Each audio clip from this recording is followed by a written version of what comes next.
Hello বন্ধুরা, আমাদের হৃদয় কথা চ্যানেলের সকল প্রকার পাঠ গল্প পেতে এখনই চ্যানেলটিকে সাবস্ক্রাইব করে পাশে থাকা বেল আইকনটি বাজিয়ে দিন। ধন্যবাদ সবাইকে। জামার পেছনে চেনটাই জোরে এক টান দিতে ছিঁড়ে গেল। সাথে সাথে জেরিনের ফর্সা পিঠটি উন্মুক্ত হলো। হাত পা এবং মুখ বাঁধা থাকায় জেরিন কিছুই করতে পারছিল না, শুধু চোখের জল ফেলা ছাড়া। পা পর্যন্ত লম্বা একটা কালো কোট, হাতে কালো মোজা, মুখে মাস্ক এবং মাথায় লম্বা একটা হ্যাট। বোঝার কোনো উপায় নেই কে এমন করেছে জেরিনের সাথে। একটু পর জেরিনের পিঠে একটা সুচ দিয়ে আঁচড় দিল। সাথে সাথে পিঠ কেটে গিয়ে রক্ত পড়তে শুরু করলো।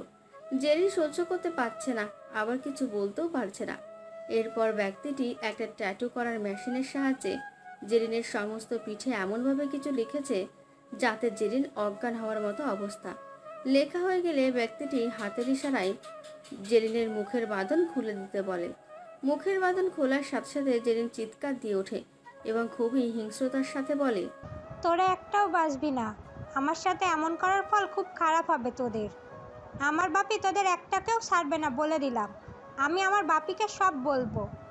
জেরিনের এমন কথায় ছেলেগুলো হাসতে থাকে। তাদের মাঝে একজন হাসতে হাসতেই বলে, বেঁচে ফিরলে তো বলবেন। একটা টেবিল হাসি হেসে দেয় সবাই। জেরিনের মাঝে আতঙ্ক ভর করে। সে আবারও চিৎকার দিয়ে বলে, তোরা কারা, কি চাস আমার থেকে? আবারও ছেলেটি বলতে থাকে, ম্যাডাম, আপনি কি করছেন? তা না হয় ওপারে গিয়ে শুনবেন, কেমন? আবারও জেরিনের মুখ বেঁধে দেয়। সব ছেলেরা মিলে জেরিনকে ধরে গাড়িতে ওঠায়। কালো কোট পরা ব্যক্তিটি শুধু ইশারা করে জেরিনকে নিয়ে যাওয়ার। ছেলেগুলোও তার কথা মতো কাজ করে। ওরা গাড়ি নিয়ে চলে যাওয়ার পর কালো কোট পরা ব্যক্তিটির ঠোঁটের কোণে এক চিলটে হাসি ফুটে ওঠে। আজ তৃতীয়বারের মতো একই স্টেশনের পাশের ব্রিজটার নিচে আরেকটি লাশ পাওয়া গেল। লাশটি দেখেই বোঝা যাচ্ছে খুব টর্চার করার পর ব্রিজের ওপর থেকে ফেলে দিয়ে খুন করা হয়েছে। লাশটিকে ভালোভাবে সার্চ করে দেখা গেল সে একই চিহ্ন যা এর আগের দুটো লাশে পাওয়া গিয়েছিল। পুলিশ বুঝতে পারল একই ব্যক্তির কাজ এটা, তবে এটা বুঝতে পারলো না কে করছে এমন। এই উফ, মেরে দিল রে আম্মু। গাড়ির সাথে ধাক্কা খেয়ে মিহু বসে বিলাপ করছে। ওই শালা, তোর গাড়ি নিয়ে ভার্সিটির মাঠে আসার স্বাদ মিটিয়ে ছেড়ে দিব। আমায় তো মেরেই ফেলছিলি, তোকে তো খুন করা লাগে। ওই হারামজাদা, বাইর হ, বাইর হ, বাইর হ গাড়ি থেকে। মিহুর কথা শুনেও গাড়ি থেকে কারোর বের হওয়ার নামই নেই। তার উপর গাড়ি একটু ব্যাকে নিয়ে মিহুর পাশ কেটে চলে গেল। মিহুর দেমাগ এতেই চটে গেল। ধুলো ঝাড়তে ঝাড়তে গাড়িতে থাকা ব্যক্তিটিকে ভীষণ বকতে লাগলো। ক্যান্টিনে পৌঁছে মিহু দেখতে পেল তিথি, পিয়াস, চৈতি, বিপুল সবাই বসে আড্ডা দিচ্ছে। ওদের আড্ডা দিতে দেখে মিহুর রাগ যেন সপ্তম আকাশে পৌঁছে গেল। ওদের কাছে গিয়ে বলতে শুরু করলো, ওই হারামিরা এক একটা বান্দর বান্দরনি, এদিকে আমি অ্যাক্সিডেন্ট হয়ে বসে আছি আর তোরা আড্ডা মারছিস। তুই তো ঠিকই আছিস, তোর অ্যাক্সিডেন্ট হয়েছে বলে তো মনে হচ্ছে না রে। তার মানে তোরা কি আমি হসপিটালে ভর্তি হলে খুশি হতি? না বেবি, তোমার কিছু হোক আমরা কেউ এমন চাইতে পারি বলো? তুমি শুধু শুধু আমাদের ভুল বুঝছো। ওই, তোরা কি মিহুর সাথে কি ঢং করতেছিস? ওর কথা লেগেছে আগে দেখ। ও হ্যাঁ রে, তোর কোথায় লেগেছে আর এমন হলো কিভাবে? আর কইস না বোন, এক হারামজাদা আমার মার্ডার করতে চাচ্ছিল মনে হয়। শালার অ্যাটিটিউড দেখে আমি অবাক। একে তো আমায় গাড়ি দিয়ে ধাক্কা দিল, তার ওপর আমায় সরি না বলেই গাড়ি নিয়ে পাশ কাটিয়ে চলে গেল। ভালোকে ধরতে পারলে এমন মার দিব যাতে জিন্দগিতে না ভুলে। আচ্ছা, হয়েছে হয়েছে, তোরা এখন থামবি? এখানে আয়, বস, আর বল কে এমন করেছে, আমরা দেখে নেব। দেখলে কি আর তোদের বলতাম নাকি? সবাই অবাক হয়ে বলল, মানে? খুব ভালো করেছিস। আচ্ছা, টেনশন করিস না, আমরা খুঁজে বের করব আর তাকে সেই ধোলাই দেব, কেমন? হ্যাঁ। ওরা সবাই গল্প গুজব করতে থাকে। এর মাঝে মিহুর পেছন থেকে দাঁড়িয়ে এক্সকিউজ মি। যে এইটুকু কথা বললো তাকে দেখে মিহু বাদে সবাই অবাক হয়ে দাঁড়িয়ে পড়ল। নিজের জায়গায় একদম স্থির হয়ে দাঁড়িয়ে আছে মিহু। একটু নড়নচড়ন হলেই ও শেষ। এক পায়ের ওপর ভর দিয়ে বেঞ্চের ওপর দাঁড়িয়ে থাকা কতটা কঠিন তা আজ বুঝতে পারল মিহু। একটু টু শব্দও করতে পারছে না। যদি কোনো কথা বলে সে তাহলেই হাতের ওপর বেতের বাড়ি পড়বে। এই ভয়ে আরো চুপসে আছে সে। আপনারা কিছু না বুঝলে চলুন কিছু সময় আগে ফিরে যাই। Excuse me. কথাটি যে বলল তাকে দেখে পিয়াস, তিথি, চৈতি ও বিপুল সবাই দাঁড়িয়ে যায়। মিহু ওদেরকে এইভাবে দাঁড়াতে দেখে বলে, তোরা দাঁড়িয়ে পড়লি কেন? বস না। আর আপনি কে? মিহুর সামনে যে দাঁড়িয়ে আছে সে যেন একটি দুধের সাগরের মধ্যে থেকে উঠে এসেছে। এতটা ফর্সা কেউ হতে পারে বলে মিহুর যা ভুল ধারণা ছিল তা আজ প্রমাণ পেল। ছেলেটির গায়ের রং যেমন ফর্সা তেমনই তাকে দেখতে। ছেলেটিকে দেখে মিহু হাঁ হয়ে তাকিয়ে আছে। এরপরই ছেলেটি শান্তভাবে বলে ওঠে, সরি। মিহুর কপালে হালকা ভাঁজ পড়ে। তারপর সে কিছুটা অবাক হয়ে ওনাকে প্রশ্ন করে, আপনি কে ভাইয়া? আর সরি বা কাকে বলছেন? চোখ থেকে সানগ্লাসটি সরিয়ে হালকাভাবে চোখের পলক ফেলে ছেলেটি। চোখের পলক ফেলার এমন বিশেষ প্রক্রিয়া দেখে মিহু হতবাক হয়ে আছে। চোখের পলক কিভাবে ফেলতে হয় তা এই ব্যক্তিটির কাছ থেকে শিখতে হবে মিহুর।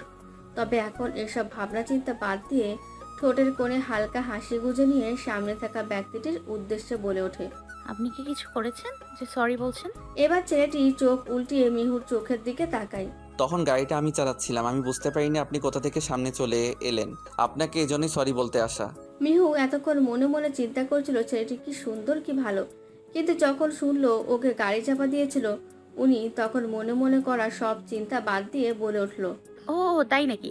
নিজের চোখ রসগোল্লার মতো বড় বড় করে কোমরে 2 হাত রেখে ছেলেটির অনেকটা ক্লোজে গিয়ে মিহু বলে কথাটি। মিহুর এমন আচরণে ছেলেটি হালকা অবাক হওয়ার ভঙ্গিমা করে। তবে মিহুকে এমন দেখে তার হাসিও পায়।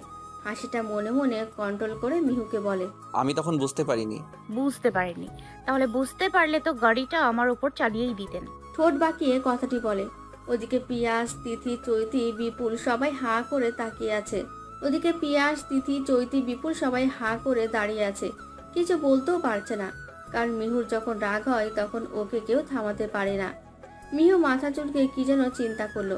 ছেলেটি মিহুর এমন অবস্থা দেখে রাগ করলেও হালকা বিরক্তি নিয়ে বলে উঠল, আপনাকে আমি সরি বলেছি, এখন সরিটা গ্রহণ করা না করা আপনার ব্যাপার। তবে আমি চাই আপনি সরি গ্রহণ করুন। একটা মানুষ নিশ্চয়ই অকারণে কাউকে আঘাত করতে চাইবে না, তাই না? সো তাড়াতাড়ি গ্রহণ করলে করুন, আমার ক্লাসে যেতে হবে। মিহু সামান্য কেশে ভ্রু নাচিয়ে বলে, ক্লাস? আমরা মনে হয় সবাই ঘাস কাটি, তাই না? আমাদের দেখে মনে হয় না আমরা ক্লাস করি, তাই না? ক্লাস করতে আসছে দেখো। না না, আপনি ভুল ভাবছেন। আমি তো মিহুর কথায় সামান্য বিচলিত হয়ে, আপনি আপনার সরি রাখুন, আমি আমার আঘাতটুকু রেখে দিই, কেমন? এটুকু বলে নিজের ফ্রেন্ডদেরকে টেনে নিয়ে ক্যান্টিনের বাইরে চলে আসে সে। ছেলেটি হালকা একটা মুচকি এসে সানগ্লাসটি আবারও পরে নেয়। এরপর সেখান থেকে বেরিয়ে চলে যায়। লাল জামায় একটা সাদা দাগ হয়ে যাওয়াতে মিহু ওয়াশরুমে চলে যায় দাগটি ধুতে। তবে এমন একটা দাগ লেগেছে যেটা কখনোই উঠবে না দেখে মনে হচ্ছে। তবু অনেকটা সময় ধরে নিজের জামার দাগ তুলতে ব্যস্ত ছিল মিহু। তাই ওদিকে ক্লাস শুরু হয়ে গেছিল। হালকা হালকা দাগ ওঠার পর ক্লাসরুমের দিকে পা বাড়ায় সে। ক্লাসরুমের দরজার কাছে এসে ঘড়ি দেখে অলরেডি 25 মিনিট দেরি হয়ে গেছে। তাই আর দেরি না করে দরজায় নক করে বলে, may I come in sir? Teacher class নিচ্ছিল। তবে এমন কথায় ক্লাস থামিয়ে ঘুরে তাকায়, কারণ এত লেট করে কে আসবে এই সময়। ঘুরে তাকানোর পর দেখে মিহু দাঁড়িয়ে আছে মার্কার ও ডাস্টার হাতে। সকালের ওই ছেলেটিকে দেখে মিহু অবাক না হয়ে পারে না। অতটাও অবাক হয় না এখন সে,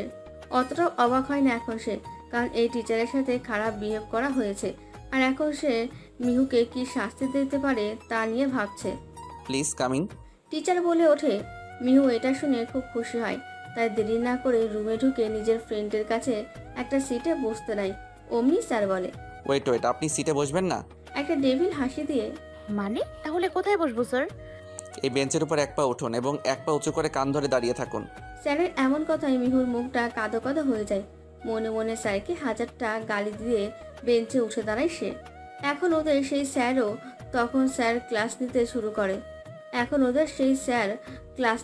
করে। এবারে তিনি স্টেজে গিয়ে ক্লাস না নিয়ে মিহুর সামনে থেকেই দাঁড়িয়ে লেকচার দিতে শুরু করে। এরই মাঝে মিহুর পা নড়তে শুরু করে এবং দেখা যায় এক পর্যায়ে মিহু পড়ে যেতে নাই। তখনই মিহুর কোমর শক্ত করে জড়িয়ে আছে একজন। কোমর এমনভাবে জড়িয়ে ধরাই ও খুব কাতু কাতু লাগছে। বেঞ্চের ওপর থেকে পড়ে যাওয়ার সময় আল্লাহর নাম নিয়ে হাত দিয়ে সেই যে চোখ বন্ধ করে আছে সে চোখ খোলারই নাম নেই।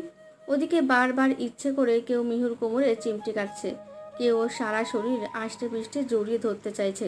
এমনটা হালকা অদ্ভুত লাগায় সে নিজের চোখ খোলে, দেখে যে ও চৈতি ও তিথির কোলের ওপরে পড়ে আছে। আর ওরা দুজন মিহুকে এতক্ষণ ধরে ওইভাবে চিমটি কেটে যাচ্ছিল। সামনে থাকা স্যার তিথি ও চৈতির দিকে অগ্নি দৃষ্টিতে দেখছে। মিহু ওদের কোলে আর পড়ে না থেকে উঠে দাঁড়ালো। স্যার মিহুর দিকে তাকিয়ে খুবই শান্ত গলায় বলল, now you can sit down. Mihu স্যারের কথা মতো বসতে নিলেই ক্লাস আওয়ারের ঘন্টা বাজলো। স্যার সব স্টুডেন্টদের বিদায় জানিয়ে চলে গেল। স্যারের যাওয়ার সাথে সাথে দাঁড়াম দিয়ে বেঞ্চে বসে পড়ল মিহু। খুবই উৎফুল্লতা নিয়ে মিহুকে একে একে নানান প্রশ্ন করতে থাকে তিথি ও চৈতি। মিহু বা চোখের ভুরু নাচিয়ে ওদেরকে পাল্টা প্রশ্ন করে। আচ্ছা, এই স্যারটা কে রে? নতুন নাকি? চৈতি মুখে একটা চিন্তার ছাপ নিয়ে বলে, নতুন নয়, তবে পুরাতনও নয়। কথাটি শুনে চৈতির কথায় মিহু আরেকটু মনোযোগী হয় এবং কপাল কুঁচকে বলে, মানে? ওনার নাম সাইক অর্ণব। এই তো তোর এই ভার্সিটিতে আসার 1 মাস আগেই এখানে জয়েন করেছেন। তবে উনি এই 1 মাস ক্লাস নিতেন না। ওনার নাকি কি একটা জরুরি কাজে ফরেন যেতে হয়েছিল। তবে আজ উনি হঠাৎ করেই ফিরেছেন। বুঝলাম, কিন্তু এই 1 মাস উনি কোথায় ছিলেন? সেটা আমরাও জানি না। হতে পারে অফিসিয়াল কোনো কাজে। তবে জানিস একটা অদ্ভুত জিনিস, উনি কারোর সাথে তেমন কথা বলে না। ক্লাস নেওয়াও শেষ, ওনার খোঁজও শেষ। তবে আজকে অ্যাক্সিডেন্টলি তোর সাথে উনি কথা বলেন। তাহলে আমি তো খুব লাকি, তাই না? ঠোঁটে কামড় দিয়ে বলল মিহু। কারণ আমাদের ভার্সিটির সব মেয়েরা তো ওনার জন্য পাগল, বলা যায় চোখের মণি। আর সেখানে তুই ওনাকে ওভাবে কথা শোনালি। যা, বাদ দে। আমাদের টিচার হয় এসব টপিক বাদ দিই। এটা বল, আমি তোদের কোলে কিভাবে পড়লাম? আমার তো ফ্লোরে পড়ার কথা ছিল। মিহুর এমন কথায় ওর 4 জন ফ্রেন্ডই হেসেই চলেছে। এদের মাঝে বিপুল হাসতে হাসতে বলে ওঠে, তুই হালকা মেয়ে ডাতিস জানতাম, কিন্তু এতটা তা জানতাম না। মিহুর মুখ বাঁকা হয়ে যায় কথাটি শোনার পর। এরপর অভিমানী সুরে বলে, ও, আমি তাহলে পাগল হয়ে গেলাম, তাই না? তা নয়তো কি, তুই তো একদম সারার গায়ের উপর পড়তে, কিন্তু চার হাত দিয়ে হালকা ধাক্কা দিয়েছিলেন, যার জন্য তুই ওদের কোলের উপর পড়েছিলি, বুঝেছিস? এই ব্যাপার। আচ্ছা শোন, তোরা থাক, আমি আজকে আসি, কেমন? মিহুর কথা শুনে ওরা সবাই মুখ গোমরা করে ফেলে। চৈতি ঠোঁট উল্টিয়ে কাঁদো কাঁদো সুরে মিহুকে বলে, কেন রে? একটা ক্লাসই তো হলো মাত্র, এখনই কেন যাবে? ধুর, আমি কি একেবারে যাচ্ছি নাকি? আধা ঘন্টা পর তো আবারও চলে আসবো। ওহ, কিন্তু কেন? অত কেন এর উত্তর দিতে পারবো না, ফিরলেই বুঝতে পারবি। মিহুর কথা শুনে ওরা সবাই মুখ গোমরা করে ফেলে। চৈতি ঠোঁট উল্টিয়ে কাঁদো কাঁদো সুরে মিহুকে বলে। মিহু কথাগুলো বলে কাঁধে ব্যাগ ঝুলিয়ে চলে গেল। দেখেছেন, এতদিনেও আপনাদের সাথে পরিচয় করানো হলো না মিহুর। চলুন আজ পরিচয় করিয়ে দিই। অপর্ণা মেহজাবিন ওরফে মিহু অনার্স 2nd ইয়ারের স্টুডেন্ট। 1 মাস আগেই সে এই নতুন ভার্সিটিতে ট্রান্সফার হয়ে এসেছে। খুবই মিষ্টি একটা মেয়ে মিহু। ওর চঞ্চলতার জন্য খুব অল্প দিনেই সবার সাথে ভালো বন্ধুত্ব হয়ে গেছে। গায়ের রংটা লাল ফর্সা, চোখের মণিটা বাদামি রঙের। হাসলে 2 গালে খুব সুন্দরভাবে টোল পড়ে। দেখতে খুবই সুন্দরী। বাসায় বাবা মা ও একটা ছোট ভাই আছে। এখনকার জন্য এটুকুই জানুন, বাকিটুকু ধীরে ধীরে জানতে পারবেন। আধা ঘন্টা পর মিহু ফিরে আসলো। চৈতিকে ফোন করে জানতে পারলো ওরা সবাই ক্যান্টিনে। 1 মুহূর্ত দেরি না করে ক্যান্টিনে চলে গেল মিহু। ক্যান্টিন 1.5-2 ঘন্টা আগে অন্যরকম ছিল, কিন্তু এখন দেখে মনে হচ্ছে কেউ সাজিয়েছে। তিথি চৈতি মুখ ফুলিয়ে বসে আছে। ওদিকে মিহু পেছন থেকে এসে চৈতির চোখ ধরে ফেলল। চৈতি বারবার কাতরাচ্ছে চোখ ছাড়ানোর জন্য, তবুও মিহু ওকে ছাড়ছে না। চৈতি বারবার কাতরাচ্ছে চোখ ছাড়ানোর জন্য, তবুও মিহু ওকে ছাড়ছে না। 5 মিনিট পর ওর চোখ ছেড়ে দিল মিহু। চৈতির চোখ খোলার সাথে সাথেই ওর ফ্রেন্ডার সহ ক্যান্টিনে থাকা সবাই একসাথে বলে ওঠে, হ্যাপি বার্থডে টু ইউ। এমন কিছুর কথা চৈতি কল্পনাতেও কল্পনা করেনি। সবাই মিলে এইভাবে ওকে সারপ্রাইজ দেবে, এটা ভেবেই ওর চোখে জল চলে এলো। টেবিলের ওপর থাকা কেক পাশে থাকা চাকু দিয়ে 5 জনে মিলে কাটলো। এরপর আপনারাও জানেন কি হয়, মানে কেক মাখামাখি। বিকেলে 5 জন একসাথে একটা রেস্টুরেন্টে ঢুকলো এবং আজকে চৈতি ওদের ট্রিট দিল। সারাটা দিন অনেকটা মজা করে যে যার বাসায় চলে আসলো। ওরা রাত্রি 2টো বাজতে চলেছে। একটা ছেলে রাত ভোর বাড়ি থেকে বাড়ি ফিরছে, এক হাতে টর্চ এবং এক হাতে মোবাইল ফোন। রিক্সাওয়ালা এত রাতে গলির ভেতর ঢুকতে পারবে না বলেছিল, তাই মেন রোডের পাশে ছেলেটিকে নামিয়ে দেয়। এখন গলিটা শুনশান হবারই কথা। রাত যেখানে 2টো বাজে, ছেলেটি শান্ত পায়ে হেঁটে যাচ্ছে বাড়ির পথে। মনোযোগটা মোবাইলের ওপর থাকায় কিছু মনে করছে না সে, কারণ কেউ একজন তাকে ফলো করছে সেটা সে টেরও পাচ্ছে না। ফোন টিপতে টিপতে ছেলেটি কিছুর সাথে হোঁচট খেয়ে পড়ে গেল। সাথে সাথে একটা অশ্রাব্য ভাষায় গালি দিল সে। দেখলো একটা ইট উঁচু হয়ে আছে। ইটের ওপর একটা লাথি মেরে এবার নিজের চলার পথে মনোযোগ দিল। সেটি বুঝতে পারছে কেউ ওকে ফলো করছে। একটু দূরে গিয়ে থেমে চারপাশে টর্চ ঘুরিয়ে দেখলো, না, কোথাও কেউ নেই। সে মনে করলো হয়তো মনেরই ভুল। যেতে যেতে একটা হাত ছেলেটির কাঁধে পড়ল। ছেলেটির যায় অবস্থা, কারণ এত রাতে কে ওকে এভাবে ফলো করবে। সামনে থেকে যতটুকু ঘাড় ঘোরালো একজনকে দেখা যায়। ছেলেটিও ততটুকুই ঘাড় ঘোরালো এবং দেখলো সম্পূর্ণ কালো সাজে একজন ওর দিকে মুখ করে আছে। মুখে একটা কালো মাস্ক থাকায় বোঝা যাচ্ছিল না মানুষটি কে। ছেলেটি এসব দেখে এক চিৎকার দিয়ে সেকেন্ডের মধ্যে দৌড়ে পালালো এবং কালো ব্যক্তিটি রাস্তার পাশের দেওয়ালে সজোরে লাথি মারল এবং রাগে ফুঁসতে ফুঁসতে চলে গেল। সকাল হতে না হতেই মিহুর মোবাইলে একটা মেসেজ আসে। মেসেজটা দেখে মিহু আর এক মুহূর্ত দেরি করে না। কাঁধে ব্যাগ ঝুলিয়ে বাসার সবাইকে বিদায় দিয়ে কোনো এক উদ্দেশ্যে বেরিয়ে পড়ে। সমস্ত রুমে ধোয়া। মিহু ও বিপুল কাঁচতে কাঁচতে রুমে ঢোকে। রুমে সিগারেটের ধোয়ার পরিমাণ এতই বেশি যে কিছু দেখা পাওয়া মুশকিল। লাইট জ্বালিয়ে দিলে মিহু দেখতে পেল খাটের ওপর চিত হয়ে পড়ে আছে একজন। ওরা দুজনে তাড়াহুড়ো করে তাকে উল্টো দিকে ফেরায়। মিহু ও বিপুল দুজনেই অবাক হয়ে যায় পিয়াসের এমন অবস্থা দেখে। পিয়াসের ঠোঁটের এক কোণায় হালকা রক্ত জমে আছে আর চোখের নিচের কালো দাগটা আরো স্পষ্ট হয়ে উঠছে। দেখে বোঝা যাচ্ছে সাধারণত ঘুমায়নি।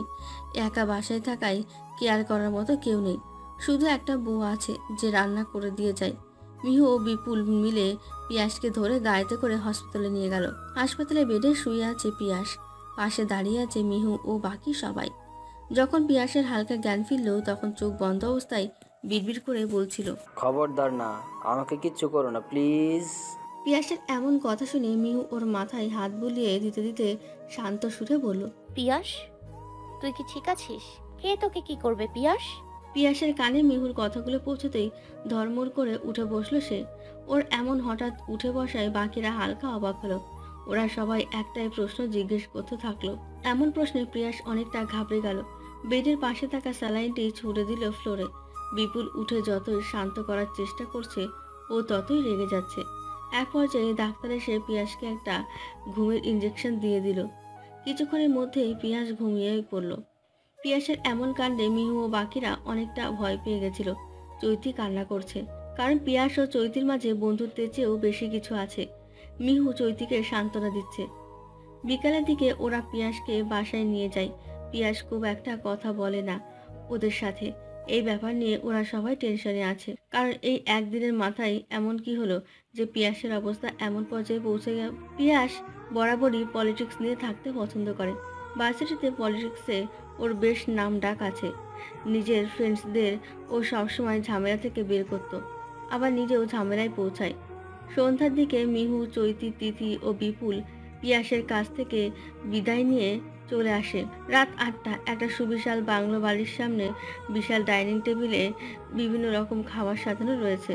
যিনি খাবারগুলো খাবেন তার জন্য ডাইনিং এরিয়ার পাশে রয়েছে 4 জন সার্ভেন্ট। কিছুক্ষণ পর সিঁড়ি বেয়ে একজন নেমে এলো। তার আসার সাথে সাথে সব সার্ভেন্ট একে একে নিজের কাজ শুরু করতে লাগলো। কেউ খাবার এগিয়ে দেওয়া, কেউ গ্লাস এগিয়ে দেওয়া, কেউ মুখ মুছে দেওয়া, আবার কেউ হাত ধুয়ে দেওয়া। এত সুখ খুব ভাগ্য করে পায় মানুষ। এত সুখ থাকার পরও এই মানুষটির প্রতি রাতে নিজের অন্তরালে চোখের জল ফেলে। কিছু কষ্ট বুকে নিয়ে বেঁচে থাকা কঠিন, তবুও মানুষটি আজও বেঁচে আছে। কোনো কিছুর প্রতীক্ষায়, কোনো কিছুর জেদে, হয়তো নয়তো কারো থেকে কিছু ছিনিয়ে নিতে। নিজের স্কুটি নিয়ে ভার্সিটির উদ্দেশ্যে রওনা দেয় মিহু। মিহুর স্কুটিটা পিঙ্ক কালারের এবং সে তার এই স্কুটিটা প্রচণ্ড ভালোবাসে। স্কুটিতে কেউ হালকা নাক দিলেই মিহু রেগে যায়। তাহলে যদি সেটার সামনে লিচ দিয়ে কেউ ভেঙে দেয়, তার কি অবস্থা হতে পারে বলে আপনাদের মনে হয়? স্কুটি চালাচ্ছে আর গুনগুন করে গান গাইছে। যেতে যেতে পথে হলো দেরি, তাই তো পারিনি, যেতে পারিনি। এর মাঝে একটা বয়স্ক লোককে দেখে মিহুর চোখ আটকে যায় সেখানে। এতে সামনে কি আছে তা খেয়াল না করে গাড়ি চালাতে থাকে।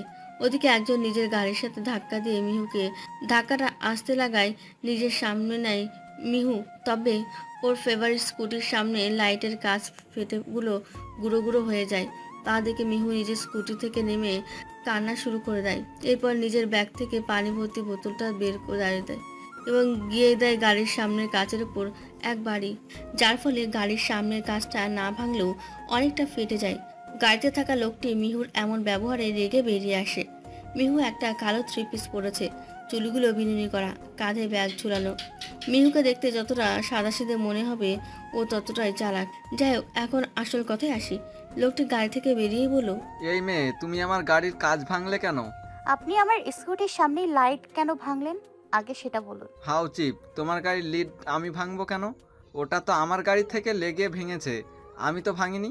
মিহু কিছুক্ষণ মাথায় হাত দিয়ে ভেবে উত্তর দিল, ও তাই নাকি? আমিও তো আপনার গাড়ির কাজ ভাঙিনি, আমার এই বোতলটা পড়ে ভেঙে গেছে। ওই মেয়ে, মুখে মুখে তর্ক করা তো ভালোই শিখেছো দেখছি। বাবা মা কি শিক্ষা দেয়নি? এরপরই ছেলেটির গালে ঠাস করে একটা থাপ্পড় পড়ে। আসলে কি মিহু ওর বাবা মাকে প্রচুর ভালোবাসে? বাবা মা সম্বন্ধে কেউ কিছু বললে মিহুর মাথা গরম হয়ে যায়। তবে আজ পর্যন্ত মিহুর বাড়ির আশেপাশের লোকজন জানে মিহু ওর বাবা মাকে নিয়ে ততটা আদিক্ষেতা করে না, যতটা ভালোবাসা মানুষের কাছে বলে বেড়ায়। থাপ্পড়টা গালে পড়তে ছেলেটি আর এক মুহূর্ত দেরি করে না। ভরা পাবলিকে একটা মেয়ের সাথে থাপ্পড় না খাওয়ার চেয়ে গাড়ি নিয়ে চলে যাওয়াটাই শ্রেয় মনে করে ছেলেটি চলে যাওয়ার পর মিহু রাগে ফুসতে ফুসতে স্কুটি নিয়ে ভার্সিটিতে চলে আসে। ভার্সিটি পৌঁছে তিথির কাছে জানতে পারে পিয়াস কিছুদিন ভার্সিটিতে আসবে না।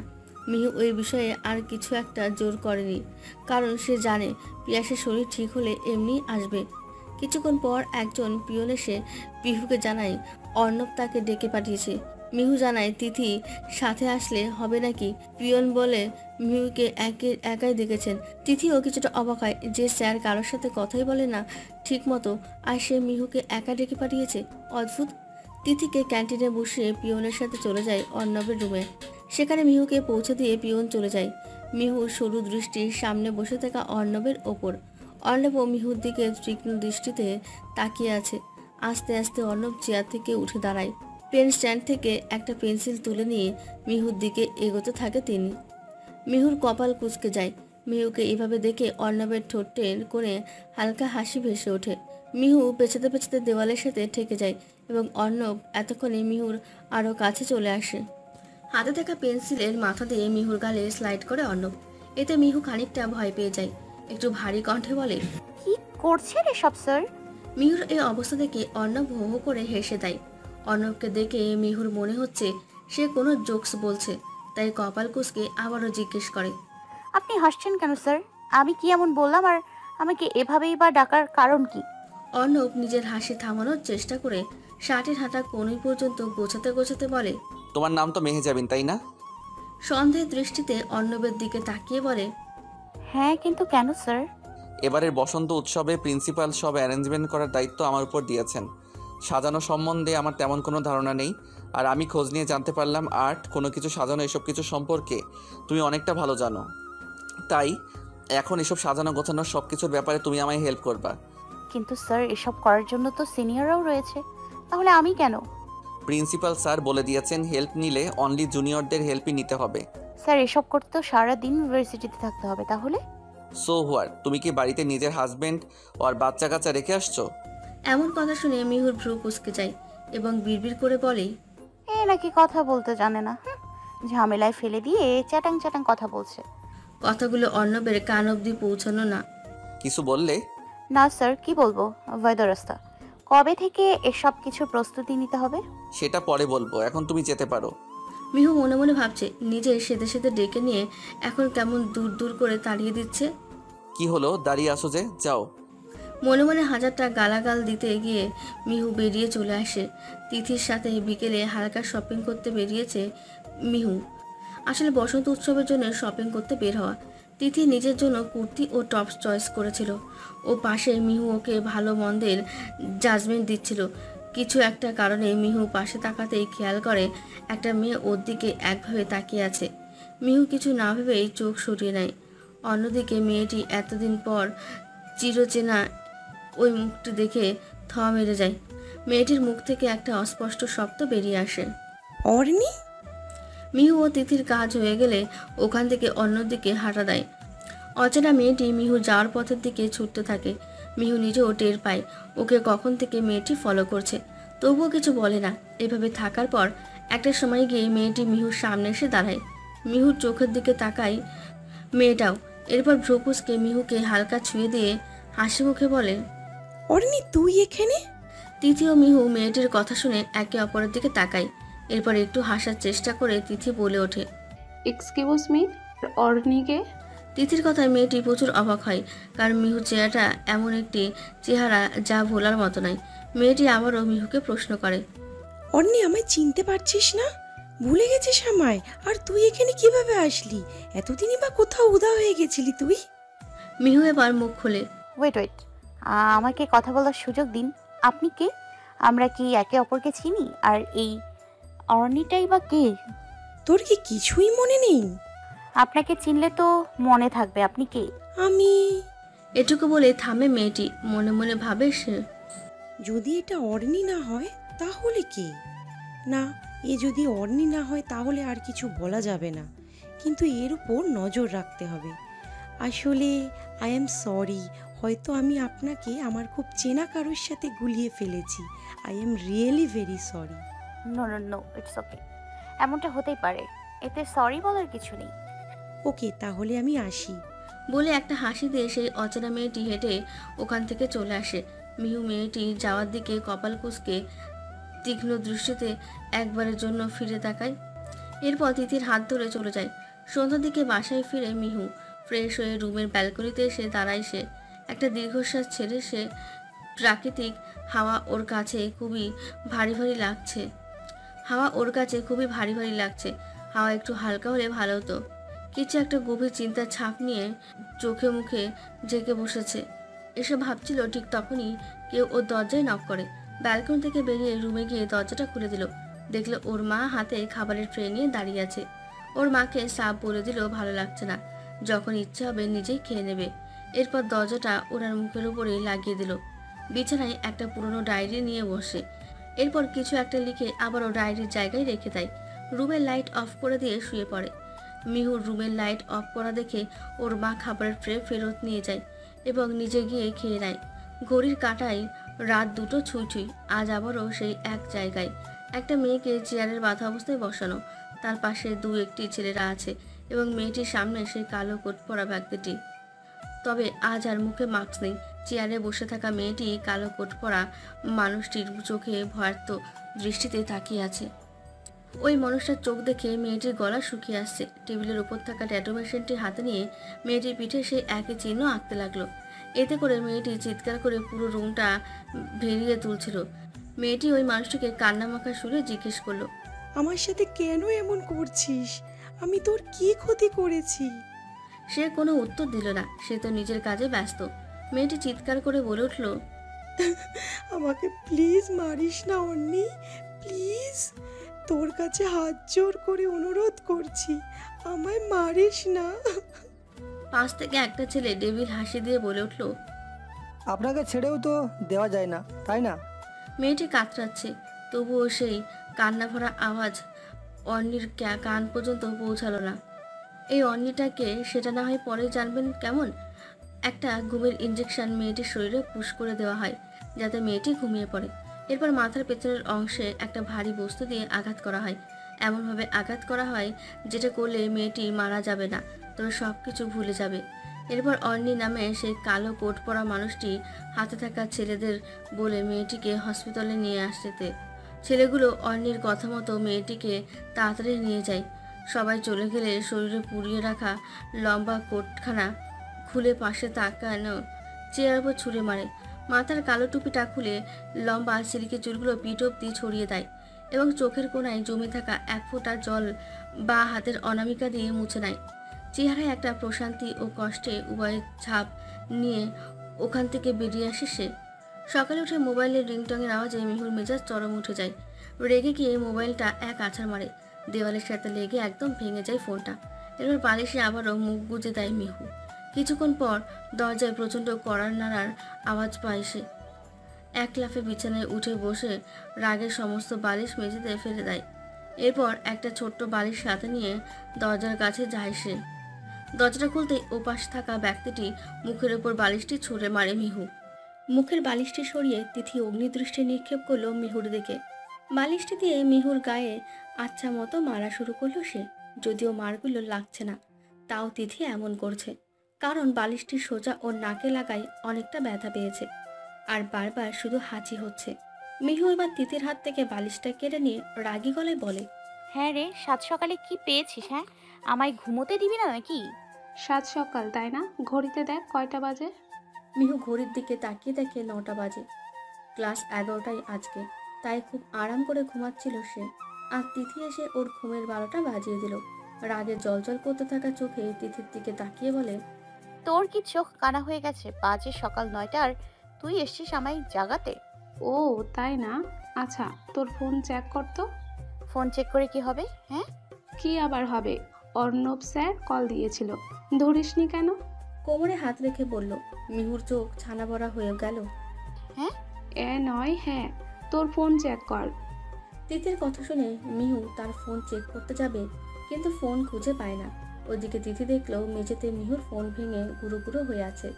মিহুর মাথায় পেছন থেকে হালকা একটা বাড়ি মেরে তিথি বলে, ওই হারামি, এখানে নিজের ফোন ভেঙে আবার কোথায় খুঁজছিস? ও আল্লাহ, মোবাইল ভাঙলো কিভাবে? বলে বাচ্চাদের মতো করে কান্না শুরু করে দিল। হয়েছে হয়েছে, এত ন্যাকামি করতে হবে না। নিজেই ভেঙে এখন নিজেই কান্না করছে, আজব মাইরি। তুই বেশি কথা বলিস না। বলেই একটা ভেঙচি কেটে দেয় মিহু। আচ্ছা শোন, বসন্তের ইভেন্টটার সমস্ত আয়োজন শেষ না হওয়া পর্যন্ত স্যার তোকে সহ আমাদের 4 জনকে সকাল সকাল ভার্সিটিতে পৌঁছাতে বলেছে। কেন কেন এত সকাল সকাল কি করতে যাবো রে? ইটিস পিটিস নাকি? একটা দুষ্টু হেসে ভ্রু নাচিয়ে বলে, আরে ধুর, এসব দায়িত্ব পালন তো করতেই হবে। তারপরও স্যারের কড়া নির্দেশ, আমাদের একটা ক্লাসও মিস করা যাবে না। তাই সকাল সকাল সব কাজ শেষ করে ক্লাস অ্যাটেন্ড করতে হবে সকলকে। ও বুঝলাম। কিছু বুঝিসনি? যা গিয়ে রেডি হ। ও হ্যাঁ, আচ্ছা তুই 2 মিনিট ওয়েট কর, আমি 10 মিনিটে রেডি হয়ে আসছি, কেমন? দাঁত কেলিয়ে বলল মিহু। তিথি মাথায় হাত দিয়ে বিছানায় বসে পড়ল। একটা white long kurti, blue jeans ও ব্লু কালারের ওড়না, সাথে গোল্ডেন কালারের ফিতার দড়ি, চুলগুলো বেরুনি করা। কপালের সামনে থাকা ছোট ছোট চুলগুলো খুব সুন্দরভাবে হাঁটার তালে তালে উড়ছে। নিজের পায়ের দিকে তাকিয়ে হাঁটার গতি অনুসরণ করছে মিহু।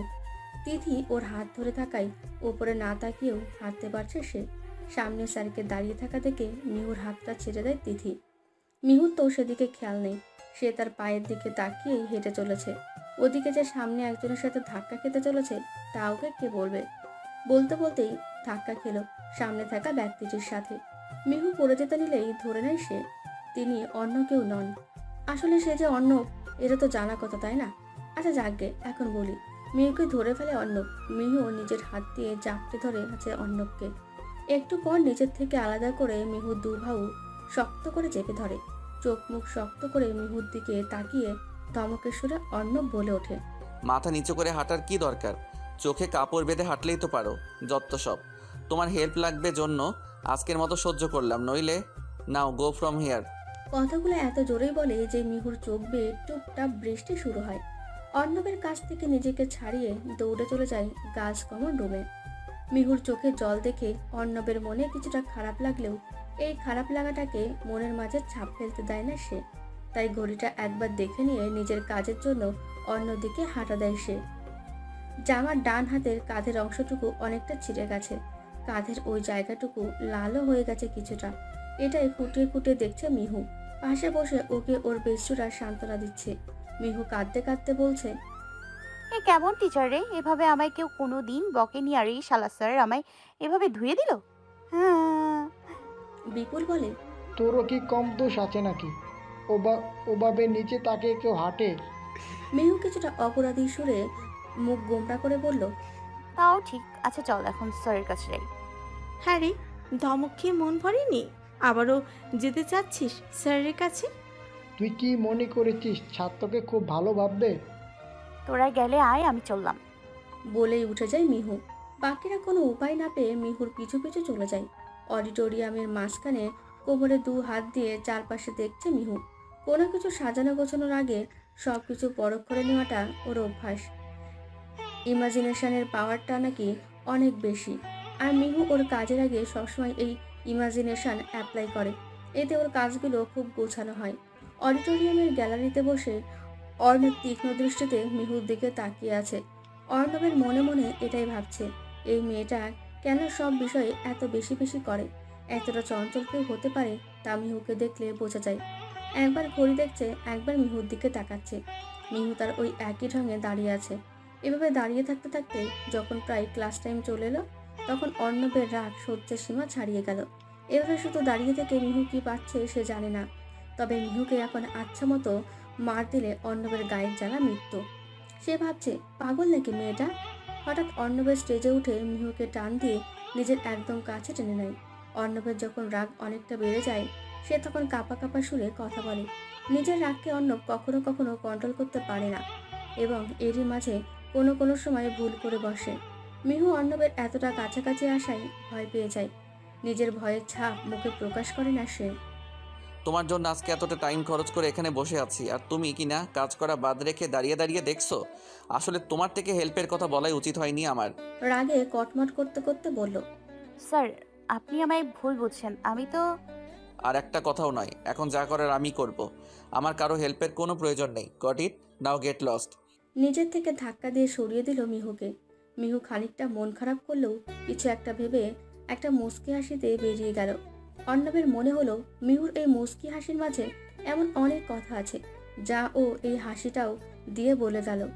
তবে নিজের কাজ নিয়ে টেনশন থাকায় এসব নিয়ে আর অত মাথা ঘামালো না সে। অর্ণব ভাবলে আজ কোনো মতেই এসব কাজ করা সম্ভব নয়। যা করার কাল সকালে করতে হবে আবার। এরপর সে অডিটোরিয়াম ছেড়ে চলে আসলো। টেবিলে রাখা কফির কাপটা হাতের হালকা ধাক্কায় গড়িয়ে পড়ল। এতে অর্ণবের কোলে থাকা ল্যাপটপের উপর অনেকটা কফি পড়ে গেল। হকচকিয়ে ল্যাপটপ নিয়ে দাঁড়িয়ে পড়ল সে। ল্যাপটপের উপর অনেকটা কফি পড়ে যাওয়ায় তা অন হচ্ছিল না। এতে অর্ণব মাথায় হাত দিয়ে বসে পড়ে। ভার্সিটির বসন্ত উৎসবের জন্য রাত জেগে অনেকটা কষ্ট করে অডিটোরিয়ামে সাজানোর প্ল্যান করেছিল ল্যাপটপে। এখন যদি সেই ল্যাপটপই নষ্ট হয়ে যায় তাহলে কি করে হবে? বেডের উপর বসে নিজের চুল একটা একটা করে ছিঁড়তে ইচ্ছে করছে তার। টেবিলের উপর থাকা সমস্ত কাগজপত্র হাত দিয়ে টান মেরে ফেলে দিল সে। বিছানা থেকে মোবাইলটা হাতে তুলে নিয়ে একজনকে ফোন দিল। আজ বিকালের মাঝেই আমার সব রেডি চাই। বলেই আবার ফোনটা কেটে দিল। এছাড়া অর্ণবের কাছে আর কোনো উপায় নেই। কালকে অনুষ্ঠান, এই উপায় ছাড়া কালকের মধ্যে কিছুরই অ্যারেঞ্জমেন্ট করতে পারা যাবে না। কিন্তু ওদিকে যে মিহু ও দলবল নিয়ে সব কিছু কমপ্লিট করছে তা ওনার জানা নেই। সকাল থেকে বিকেল হয়ে গেছে, মিহু ও তার দলবল মিলে সব কিছু সাজাচ্ছে। অর্ণবের ডাকা লোকজন এসেছিল, তবে মিহুই ওদের তাড়িয়ে দিয়েছে। সব কিছু গোছগাছ করা হয়ে গেলে পুরোটা অডিটোরিয়াম দেখতে অসাধারণ লাগছে। বাকি সব টুকটাক কাজ সেরে সন্ধ্যার দিকে ওরা সবাই বাড়ি ফেরে। অর্ণবকে এখন অনেকটা রিল্যাক্স লাগছে। ভার্সিটিতে খোঁজ নিয়েছিল, কাজ শেষ এটা জানার পর আর অন্য কোনো খোঁজ নেয়নি। প্রয়োজনে মনে করেনি সে। কাজ করতে করতে হাত পা অবশ্যই পড়ছে মিহুর। বাসায় ফেরার পর শুধু ড্রেস চেঞ্জ করে সে যে বিছানায় গা এলিয়ে দিয়েছে আর ওঠেনি। খুব আরাম করে ঘুমাচ্ছে মিহু। তবে কাল যে ওর সাথে কি হতে চলেছে তাও নিজেও জানে না। নীল রঙের একটা পাঞ্জাবি, সাদা গ্যাবার্ডিন প্যান্ট, বাঁ হাতে ঘড়ির বদলে একটা কালো ফিতে, চুলগুলো জেল দিয়ে সেট করা। সব মিলিয়ে অর্ণব আজকে সব মেয়েকে মেরেই ফেলবে নিজের লোক দিয়ে, এমন লাগছে। এমনিতেও ভার্সিটির প্রতিটা মেয়ে অর্ণব স্যার বলতে পাগল, কিন্তু অর্ণব স্যার কারোর সাথে সেই রকম কথা না বলাই কোনো মেয়ে লাইন মারার চান্স পায় না বললেই চলে। সেখানে মিহু একমাত্র মেয়ে যাকে অর্ণবের অনেকটা জেনুইন লেগেছিল, যে কারণে নিজে থেকে মিহুর সাথে হালকা কথা বলেছিল। মিহুর সাথে ভাব জমাতে নয়, আসলে এটা বুঝতে সবাই কেন রূপের পেছনে ছোটে, নিজের ব্যক্তিত্বটা ছোট করে ফেলে। সে যাই হোক, মিহুর সাথে সেদিন হালকা মনোমালিন্য হওয়ায় খারাপ লাগলেও দুঃখ পাচ্ছিল না অর্ণব। এটা একটা স্বাভাবিক ব্যাপার, তাই কিছু মনে করার নেই। গাড়ি থেকে নেমে যেই না একটু পা ফেলতে যাবে, ঠিক তখনই ভার্সিটির বারান্দা ও মাঠের মাঝখানে অবস্থান করা সব মেয়েরা তাকে ঘিরে ধরে। কাছে এসে সবাই চিল্লাচিল্লি করাতে অর্ণবের ভীষণ রাগ হচ্ছে, সাথে বিরক্তটাও হচ্ছে। রাগকে কন্ট্রোল করতে না পেরে সবার উদ্দেশ্যে জোরে একটা ধমক দিয়ে দেয়। সাথে সাথে সবাই চুপ। মেয়েদের ভিড়ের থেকে খানিকটা দূর দিয়ে একটা মেয়ে ওদের দিকে তাকাচ্ছিল। মাথায় একটা ফুলের টায়রা, বাসন্তী রঙের শাড়ি, হাতে সব রঙের মিশ্রণে রেশমি চুড়ি, কপালে ছোট্ট একটা কালো টিপ, ঠোঁটে হালকা লাল রঙের লিপস্টিক। সব মিলিয়ে যেন একটা স্বপ্নের রাজকুমারী হেঁটে যাচ্ছে। অর্ণবের খেয়াল সেদিক হতেই যেন ভাষা হারিয়ে যায়। সে তো মিহু, তবে মিহুকে এই বাসন্তী রঙের শাড়িটাতে দেখতে দারুণ লাগছে। অর্ণবের কেন জানি মনে হচ্ছে ওর সবচেয়ে অপছন্দের রঙটিও আজকে সেই পারফেক্ট কাউকে পেয়েছে। অর্ণবের পছন্দের রং বাসন্তী, কেন যেন আজ খুবই ভালো লাগছে। মিহু শুধু এদিক ওদিক নজর বুলাচ্ছে। একটু আগেই হোঁচট খেয়ে পড়ে গেছিল সে। অডিটোরিয়ামের পর্দার পেছনে অনেক তার থাকায় সেই তারে বেঁধে পড়েছিল, তাই চারদিকে তাকিয়ে দেখছে কেউ ওর পড়ে যাওয়ার দেখে ফেলেছে কিনা।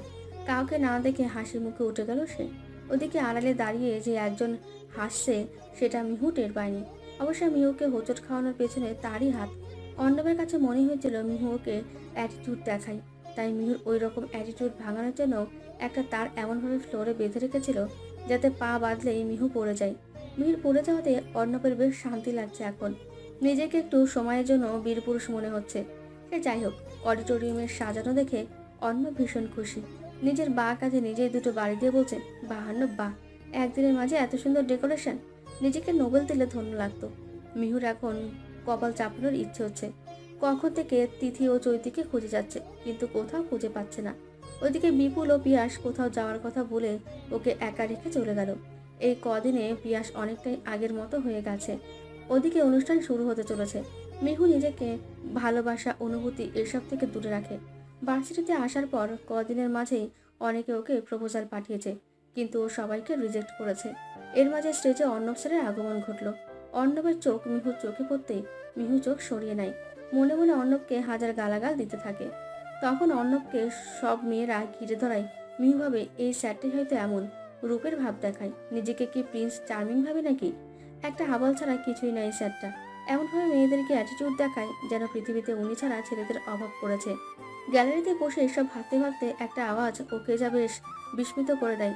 মাইকে নিজের নামের অ্যানাউন্সমেন্ট শুনে মিহু অনেকটা অবাক হয়। কী কারণে, কেন এবং কিসের জন্য ওর নাম মাইকে অ্যানাউন্সমেন্ট করা হলো তা জানতে এবার ভালো করে কান পেতে সবকিছু শুনলো।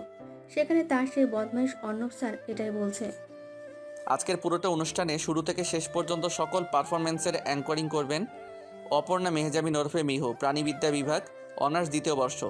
ডান হাতে মাইক ও বা হাতে একটা সাদা কাগজ নিয়ে বোকার মতো স্টেজে দাঁড়িয়ে আছে মিহু। অর্ণব স্যার যে ওকে এমন একটা বাস দেবে জানা থাকলে আজ ভার্সিটি আসতো না ও। এভাবে কোনো প্র্যাকটিস ছাড়া কি অ্যাঙ্কারিং করা যায়? পর্দার আড়লে দাঁড়িয়ে অর্ণব হেসেই চলেছে। মিহু এর আগেও একবার এসব করেছে, তাই আর ভয় না পেয়ে শুরু করে দেয়। সাথে তিথি ও চৈতে থাকায় অতটা ভয় হচ্ছে না। এবারও অর্ণবকে হার মানালো মিহু। অর্ণবের ধারণা ছিল মিহু এসব অনুষ্ঠান পরিচালনা পারবে না, কিন্তু এত ভালোভাবে অনুষ্ঠান পরিচালনা করায় সবাই মিহুকে বাহবা দিচ্ছে। মিহু ফেরার সময় অর্ণবের সাথে দেখা হলে বলে, স্যার বাস তো আজ খাইছিলাম, কিন্তু দেখলেন সেটাই আবার কিভাবে অন্যজনকে দিয়ে দিলাম।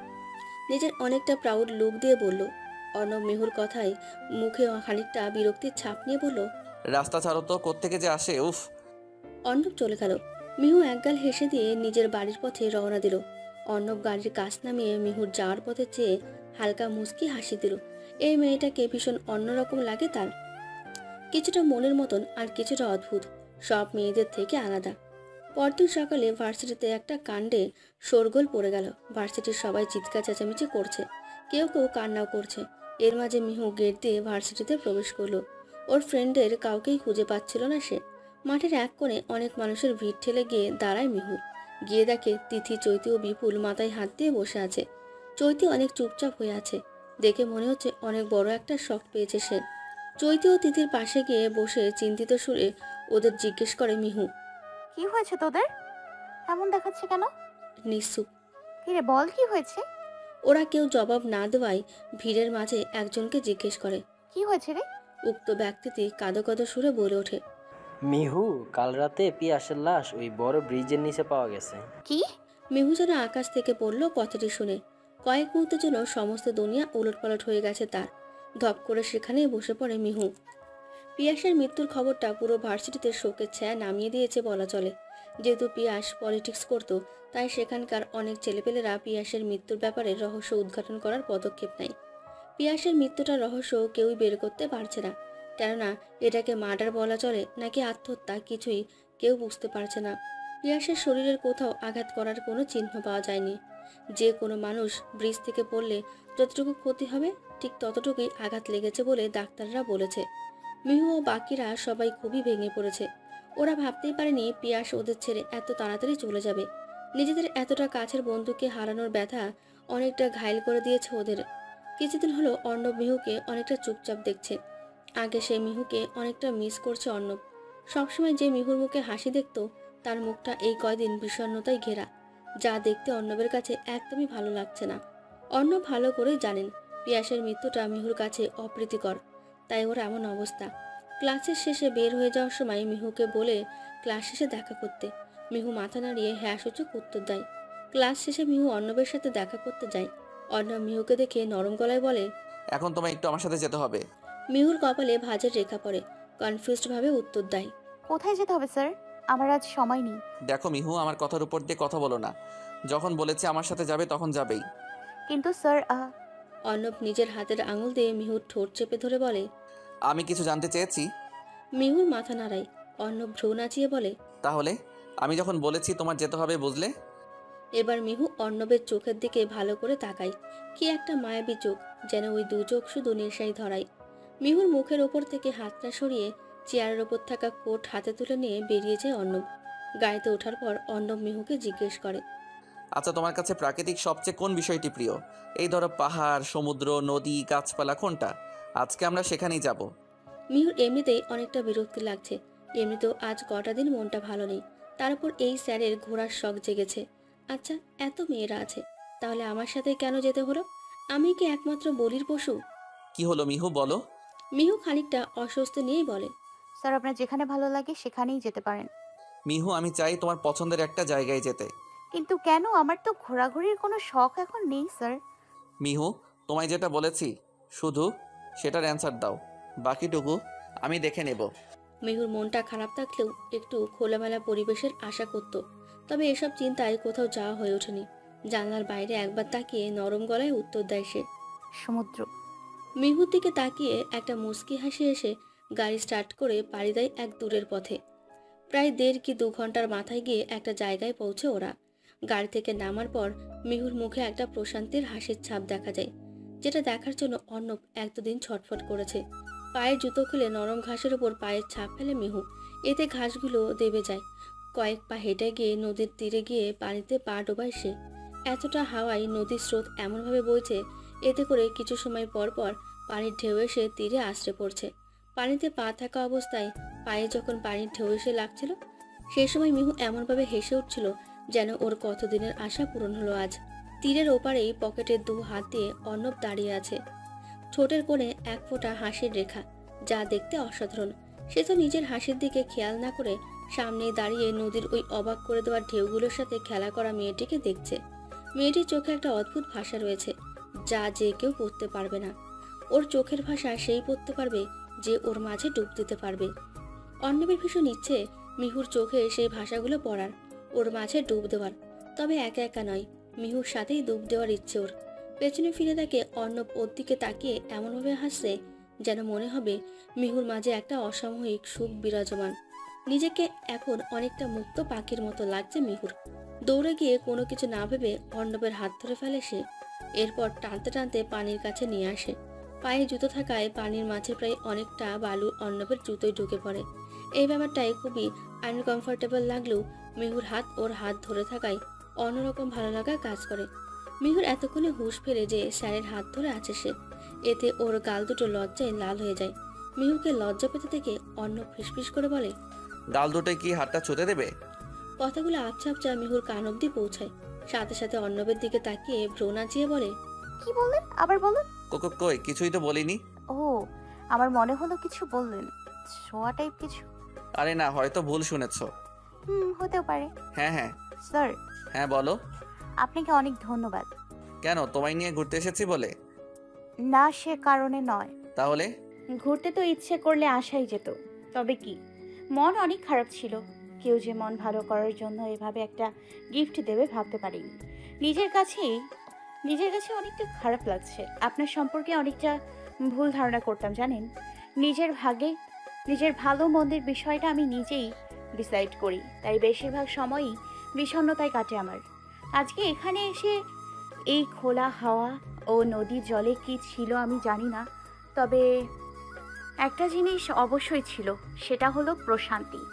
অনেকে নিজের এতটুকু দুঃখ নিয়ে এতটাই ব্যস্ত থাকে যে এমন কিছুর থেকে আলাদা হয়ে যায়, এতে করে নিজের জীবনটাকে একটু সুখের ছোঁয়াও দিতে পারে না। কিছু কিছু হাওয়া এমন আছে যা শরীরে একটা আনন্দের অনুভূতি দেয়, সেটা আমি এখানে এসে পেয়েছি এবং তার জন্য অসংখ্য ধন্যবাদ স্যার। অর্ণব খানিকটা ঘাবড়ে যায়, কাঁচতে কাঁচতে বলে। মিহুর বলা কথাগুলো অর্ণবকে বিমোহিত করে তোলে। মিহুর প্রতি যেটুকু অনুভূতি ছিল তা যেন আরও কয়েক ইঞ্চি বেড়ে যায়। নদীর পানি খানিকটা তুলে মুখের পুরোটা ভিজিয়ে নেয় মিহু এবং অর্ণবকেও করতে বলে। পানি দিয়ে মুখটা হালকা ভিজিয়ে নেওয়াতে একটা শীতল হাওয়া চোখে মুখে ছেয়ে পড়ে, যা অর্ণবকে জীবনের এই প্রথমবার এতটা সুন্দর প্রকৃতির কাছাকাছি টানে। সন্ধ্যার আমার কিছুক্ষণ আগে অর্ণব মিহুকে ওর বাড়ির সামনে নামিয়ে দিয়ে যায়। ম্যাম, আর কদিন ওই হারামজাদাকে এভাবে ছেড়ে দিয়ে রাখবেন? যতদিন মুক্তভাবে থাকবে ঠিক তত কষ্টই পাবে ও। কাউকে ছাড়েনি, তাহলে ওকে তো ছাড়ার প্রশ্নই আসে না। যদি ওকে ছেড়েই দিই তাহলে বাকিদের মারার কি প্রয়োজন ছিল? আচ্ছা ম্যাম, ওই সায়াক অর্ণবই কি আসল ভিলেন? হতে পারে আমি আসল ভিলেন। মিহু দৃষ্টির সামনে বসে থাকা অর্ণবের দিকে। ওর বিছানার পাশে গালে হাত দিয়ে বসে আছে অর্ণব। বাথরুমে পড়ে গিয়ে পাটা মচকে যাওয়ায় কিছুদিন ভার্সিটি যাওয়া হয়ে ওঠেনি ওর। মিহুর ভার্সিটি না যাওয়া নিয়ে আর কেউ টেনশন করুক না করুক, অর্ণব ঠিকই চিন্তা করছিল। তাই তো থাকতে না পেরে চলে এলো মিহুকে দেখতে। কিছুটা রেগেও আছেন উনি।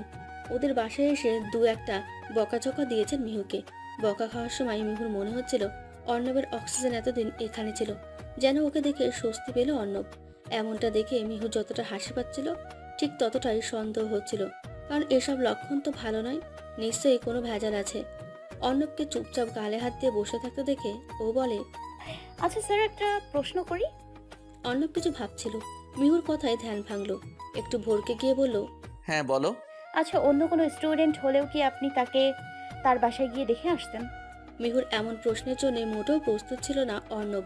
সে জানে এই প্রশ্নের উত্তর তার জানা নেই, তাই মিহুকে একটা ধমক দিলেন। শাট আপ, তুমি এত বকবক কেন করো বলো তো? পা মচকে বিছানায় পড়ে আছে, তাও তোমার কথা শেষ হয় না? অন্যদিকে তাকিয়ে মিহু জবাব দেয়, আসলে কি স্যার, সব কিছু তো থেকে যায় না, যেটা থাকার সেটা হলো কথা। তাই মন খুলে কথা বলাটা আমার সবচেয়ে বেশি প্রিয়। কথাগুলোর মাঝে অর্ণব একটা বিষণ্ণতা খুঁজে পেয়েছে। ওর কিছুক্ষণের জন্য এটা মনে হচ্ছিল এই দুরন্ত মেয়েটার মাঝে কিছু তো আছে যা সে প্রকাশ করে না, যাতে মানুষ না বোঝে, সেই কারণে হাসির পর্দা দিয়ে ঢেকে রাখে ভেতরে সে মিহুকে। মিহু, আমি এখন উঠি, অনেক সময় হয়ে গেছে এসেছি। তোমার বাবা মায়ের সাথেও তো দেখা হলো না।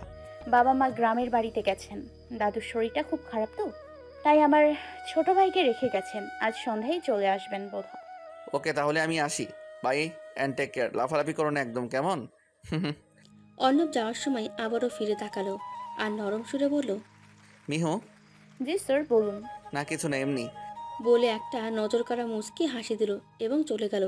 মিহুর মনে মনে একটা কথাই চলছিল, আমি যা ভাবছি যদি তাই হয়ে থাকে তাহলে তো। আজ মিহুর পাটা ঠিক হয়েছে অনেকটা, হাঁটতে পারবে এমন। ওদের বাসা থেকে কিছুটা রাস্তা হেঁটে তারপর বড় রাস্তায় গিয়ে রিক্সা ধরতে হয়। হালকা খুঁড়িয়ে খুঁড়িয়ে হাঁটছে দেখে রাস্তায় থাকা কয়েকজন গাঁজাখোর টাইপের ছেলেরা মিহুকে উদ্দেশ্য করে বলে, দেখ দেখ, হাঁটতে পারছে না, এই যে এভাবে হাঁটছো কেন? পায়ে ব্যথা? এসো আমি কোলে তুলে নিয়ে যাই, কেমন? মিহু ওদের নজর আন্দাজ করেই চলে যেতে নিলেই ওরা আবারও বলে ওঠে, কি হলো, আমাদের দেখে পছন্দ হচ্ছে না বুঝি? পাশ থেকে আরও একজন বলে, আরে এভাবে পছন্দ হবে না, ঘরে নিয়ে গেলে ঠিকই পছন্দ হবে। মিহুর আর সহ্য হচ্ছে না, চোখ বেয়ে পানি পড়বে পড়বে ভাব। হঠাৎ ছেলেগুলোর মাঝে একজনের মুখে জোরে একটা ঘুষি পড়ল। ঘুষিটা এতটা জোরেই পড়লো যে ছেলেটার নাক ফেটে গেল। বাকি ছেলেগুলোর পেটে মুখে পিঠে সমানে লাথি পড়তে থাকলো। একে একে সবকটা ছেলেকে মেরে কাত করে মিহুর হাত ধরে টেনে নিয়ে গাড়ির সাথে চেপে ধরলো সে অর্ণব। মিহুর গলার দুপাশে দু হাত রেখে গাড়ির সাথে চেপে দাঁতে দাঁত চেপে বলতে লাগলো, আর কোনোদিন যদি একা একা বের হতে দেখেছি তাহলে ঠ্যাং ভেঙে বসিয়ে রাখবো। কাল থেকে যদি পরনে বোরকা না দেখি তাহলে খুন করে দেবো বলে দিলাম। অর্ণবের চোখে এতটা রাগ মিহু এর আগে দেখেনি। এই ছেলেগুলোর বলা কথাতে এমনিতেই চোখে জল জমেছিল, ওদিকে অর্ণবের এমন ব্যবহারে মিহু কেঁদেই দিল। মিহুর কান্না দেখে অর্ণবের এতক্ষণে হুঁশ ফিরল। নিজেকে ওর থেকে দূরে নিয়ে শান্ত গলায় বলতে শুরু করলো, look, I am sorry, but তুমি এদিকে একা কেন আসো বলো তো? আর হ্যাঁ, কাল থেকে বোরকা পরবা, কেমন? মিহু অবাক হয়ে অর্ণবের দিকে তাকিয়েছে। ইনি কে? এত কেয়ার কেন করে আমায়? অর্ণব মিহুকে আবারও বলে, কথাগুলো কানে গিয়েছে নাকি চিবিয়ে চিবিয়ে খেয়েছো? স্যার, আগে একটা কথা বলুন, আপনি এখানে কি করছিলেন? অর্ণব এবার একটু দোটানায় পড়ে গেল। কি জবাব দেবে? কোনো জবাব না দিয়েই মিহুকে বলল, অত শত তোমার জানতে হবে না, গাড়িতে ওঠো। কিন্তু স্যার। গাড়িতে ওঠো বলছি। মিহু আর কোনো উপায় না পেয়ে গাড়িতে উঠে বসলো। তারপর ওর দুজনে ভার্সিটির উদ্দেশ্যে রওনা দিল। ওইদিকে মিহু ও অর্ণবের দিকে কেউ যে নজর রাখছে তার খবর তো জানে না। আড়ালে বসে হেসেই চলেছে সে। ক্লাসের মধ্যে একা দাঁড়িয়ে যেখানটায় প্রতিদিন মিহু বসে সেখানটায় তাকিয়ে ঠোঁটের কোণে এক ফোঁটা হাসির ঝিলিক নিয়ে আছে অর্ণব। মিহুকে যে ও ভালোবাসে এর মাঝে কোনো সন্দেহ নেই। তবে কতটুকু বাসে তা যদি মিহু জানতো তাহলে হয়তো ওর কাছ থেকে দূরে দূরে থাকতো না। আজ সেখানেই সেই নদীর পাড়ে মিহুকে নিয়ে যাবে সে। মিহুর মাঝে যে কি আছে তা অর্ণব ভেবে পায় না। মেয়েটি সবার থেকে আলাদা। আসলে কি আর বলা যাবে, হয়তো যাকে ভালোবাসা যায় তাকে অন্য সবার থেকে আলাদা মনে হবে, এটাই নর্মাল। তবে কি মিহু মেয়েটা একদমই আলাদা? ওর মুখে হাসি থাকলেও ওর ভেতরে কিছু তো একটা আছে। মনে হয় যেন হাসিটা ওর মুখে একটা পর্দা মাত্র, আর সেই পর্দাটা কেউ সরাতে পারেনি বলে ও নিজেই হাসিটা দিয়ে নিজেকে ঢেকে রেখেছে। তবে যদি আমি সরাতে পারি, তাহলে যদি ওর মুখে সত্যিকারের হাসিটা ফোটাতে পারি। ক্লাসরুমে দাঁড়িয়ে আনমনে এসব বলছিল অর্ণব। তবে ওর কথাও যে কেউ শুনছিল তাও জানে না। যে এসব কিছু শুনছিল সে অর্ণবের কাছে অপরিচিত হলেও অর্ণব তার কাছে ভীষণ পরিচিত। এমন পরিচিত যে কখনো ভোলার নয়। আচ্ছা, সেটা কি মিহু যে অর্ণবের সব কথা শুনছিল? ক্লাসরুমের বাইরে দিয়ে আস্তে আস্তে হেঁটে যাচ্ছিল মিহু। ক্লাসরুমে একা কারো কথার আওয়াজে থেমে যায়। কথাগুলোর মাঝে মিহু নাম শুনতে পাওয়ায় দরজার কাছে কান পেতে থাকে। অর্ণবের বলা কথাগুলো শুনে মিহুর মুখে একটা বিজয়ের হাসি ফুটে ওঠে। আর যাই হোক, শেষমেশ ও নিজের কাছে সফল হতে পেরেছে। এটাই সেই টাইমটা যার জন্য মিহু এতটা দিন ওয়েট করে এসেছে। কপালের সামনে আসা চুলগুলোকে ফু দিয়ে সরিয়ে স্বাভাবিক পায়ে হেঁটে কোনো জায়গার উদ্দেশ্যে রওনা দেয় সে। রাত 8টা বাজতে চলল। নদীর তীরে একটা সুন্দর সাদা রঙের গোলাপ হাতে দাঁড়িয়ে আছে অনেকক্ষণ। কারণ অর্ণবের প্রেয়সী আজ সাদা রঙের একটা ড্রেস পরে আসবে। ওর প্রেয়সী যখনই মাটিতে পা রাখবে ঠিক তখনই নিজের মনের কথাগুলো তাকে উদ্দেশ্য করে বলে দেবে অর্ণব।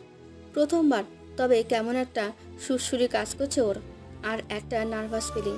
অর্ণব চেয়েছিল মিহুকে সাথে করে আনবে, তবে মিহু ফোনে জানিয়ে দেয় ওর ফ্রেন্ডের সাথে আসবে এখানে। মিহুর ফ্রেন্ডের কথা বলাই আর কথা বাড়ায়নি অর্ণব। তবে এতক্ষণ তো লাগার কথা না, তাই একবার ফোন করলাম মিহুর নম্বরে, কিন্তু নম্বরটাও সুইচ অফ বলছে। বারবার ট্রাই করছে অর্ণব, তবুও মিহুর ফোনে কল যাচ্ছে না। অর্ণব এবার অনেকটা দুশ্চিন্তায় পড়ে গেল। ঠিক আছে তো মেয়েটা? কিছুক্ষণ পর একটা আননোন নাম্বার থেকে অর্ণবের ফোনে কল আসে। কলটা ধরে কান নিতেই ওপাশ থেকে খুব চেনা একটি মেয়েলি কণ্ঠ ভেসে আসে। Don't worry mister Shaikh Arnab, Mihu is absolutely fine, just wait for 5 minutes, she is on her way. কণ্ঠটা প্রচুর চেনা, তবে কথা বলার স্টাইল ও অ্যাটিটিউড অনেকটা আলাদা বলে ফোনে কে ছিল ঠিক বুঝতে পারছে না অর্ণব। মিহু ঠিক আছে, এটাই অর্ণবের জন্য এনাফ। তাই বাকি সব চিন্তা মাথা থেকে ঝেড়ে প্রপোজ কীভাবে করবে সেদিকে মন দেয়। ঠিক 5 মিনিটের মাথায় রাস্তায় অনেকগুলো গাড়ির লাইট জ্বালানো অবস্থায় আসতে দেখা যায়। এতগুলো গাড়ি আসতে দেখায় অর্ণবের খানিকটা খটকা লাগে। তীর থেকে রোডের মাঝে এসে দাঁড়ায় অর্ণব। ওর থেকে ঠিক 5 ফিট দূরে সবগুলো গাড়ি একে একে থেমে যায়। সব মিলিয়ে 10-12টার মতো কালো গাড়ি হবে হয়তো। এর মাঝে সেকেন্ড গাড়িটা কালো মার্সিডিজ। সবগুলো গাড়ি থেকে কালো স্যুট ও প্যান্ট পরা ছেলেরা বেরিয়ে লাইনে দাঁড়িয়ে যায়। দেখলেই বোঝা যায় ট্রেনিং প্রাপ্ত সবাই। ছেলেগুলোর মাঝে একজন ওই ব্ল্যাক মার্সিডিজের ড্রাইভারের পাশের সিট এর দরজার পাশে গিয়ে দাঁড়ায়। অর্ণব সবকিছু মনোযোগ সহকারে দেখছে। কি হতে চলেছে তার জন্য একদমই প্রস্তুত নেই সে। তবে যা হবে এতে অর্ণবের যে কতটা ক্ষতি হবে তা সে জানে না। কিছু একটা সিগন্যাল পেয়ে গাড়ির দরজার কাছে দাঁড়ানো ছেলেটি গাড়িটির দরজা খুলে দেয়। প্রথমে একটি হাই হিল বুট পরা পা বেরিয়ে আসে গাড়ি থেকে। গাড়ির দরজায় কালো লেডিস গ্লাভস পরা হাত থেকে বরণে সম্পূর্ণ কালো আউটফিটে বেরিয়ে আসে একটি মেয়ে। গ্লাভস পরা হাত দুটো কালো জিন্সের পকেটে ঢুকিয়ে হাই ক্লাসি লুক নিয়ে অর্ণবের দিকে এগোতে থাকে। চোখে থাকা কালো সানগ্লাসটি সরিয়ে অর্ণবের চোখের দিকে তাকিয়ে ভ্রু নাচিয়ে একটা ডেভিল হাসি দেয়। যিনি সামনে আছেন তাকে দেখে অর্ণবের চোখ স্বাভাবিক থাকলেও হাত পা কাঁপছে। সে ভাবতেও পারেনি এভাবে কেউ তাকে হার মানাবে। যে মেয়েটি সামনে দিয়ে হেঁটে আসছে সে যে মিহু তার মাঝে কোনো সন্দেহ নেই, কিন্তু যে লোক এসেছে সেটা যে অর্ণবের অনেকটা পরিচিত একটা মানুষের। এতদিন পর যে সেই চেহারা আবারও দেখবে তা আশা করেন অর্ণব। হাত থেকে সাদা গোলাপটি পড়ে যায় অর্ণবের। মেয়েটি অর্ণবের ঠিক এক হাত ফাঁকাফাঁকি এসে দাঁড়ালো। পকেট থেকে ডান হাত বের করে অর্ণবের দিকে বাড়িয়ে দিল এবং মুখ খুলল। I am not late, 5 minute বলেছিলাম, দেখুন 5 মিনিটের মাঝেই আপনার সামনে এসে দাঁড়ালাম। বাই দ্য ওয়ে, আমায় এখন কি বলে ডাকবেন? চোখ ঘুরিয়ে আবারও বলল, অর্পণা মেহজাবিন ওরফে মিহু নাকি? অর্ণবের কিছুটা কাছাকাছি গিয়ে অর্ণব এটারই আশঙ্কা করছিল। ওকে দেখেই বুঝেছিল এটা অর্ণি। মেয়েটা আবারও বলল, অর্ণি নামটা আসল হলেও মিহু নামে ডাকলে আমি মাইন্ড করব না। অ্যাটলিস্ট এতটা দিন এ নামে বাঁচলাম, নামটাকে একটু হলেও তো রেসপেক্ট দিতে হয়, তাই না? শয়তানি হাসতে দিতে দিতে বলল, মিহু ও অর্ণি দুটো নাম নিয়ে অর্ণব কখন থেকে পড়ে আছে। একটা নাম যেটা ওর নিজের জীবনের চাইতেও বেশি পছন্দ করে, আর অন্য একটা নাম যেটা ওর জীবনের বড় শত্রু। ও কি করে বুঝলো না মিহুই অর্ণি ছিল? কেন বুঝলো না? সেলফ থেকে বই খাতা সব ফেলে দিল। মিহুর বলা কথাগুলো অর্ণবের কানে বাজছে। অর্ণি নামটা আসল হলেও মিহু নামে ডাকলে আমি মাইন্ড করব না। অ্যাটলিস্ট এতটা দিন এ নামে বাঁচলাম, নামটাকে একটু হলেও তো রেসপেক্ট দিতে হয়, তাই না?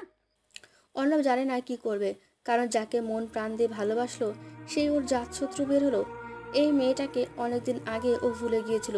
মিহু তো অন্যরকম ছিল, একদমই অন্যরকম।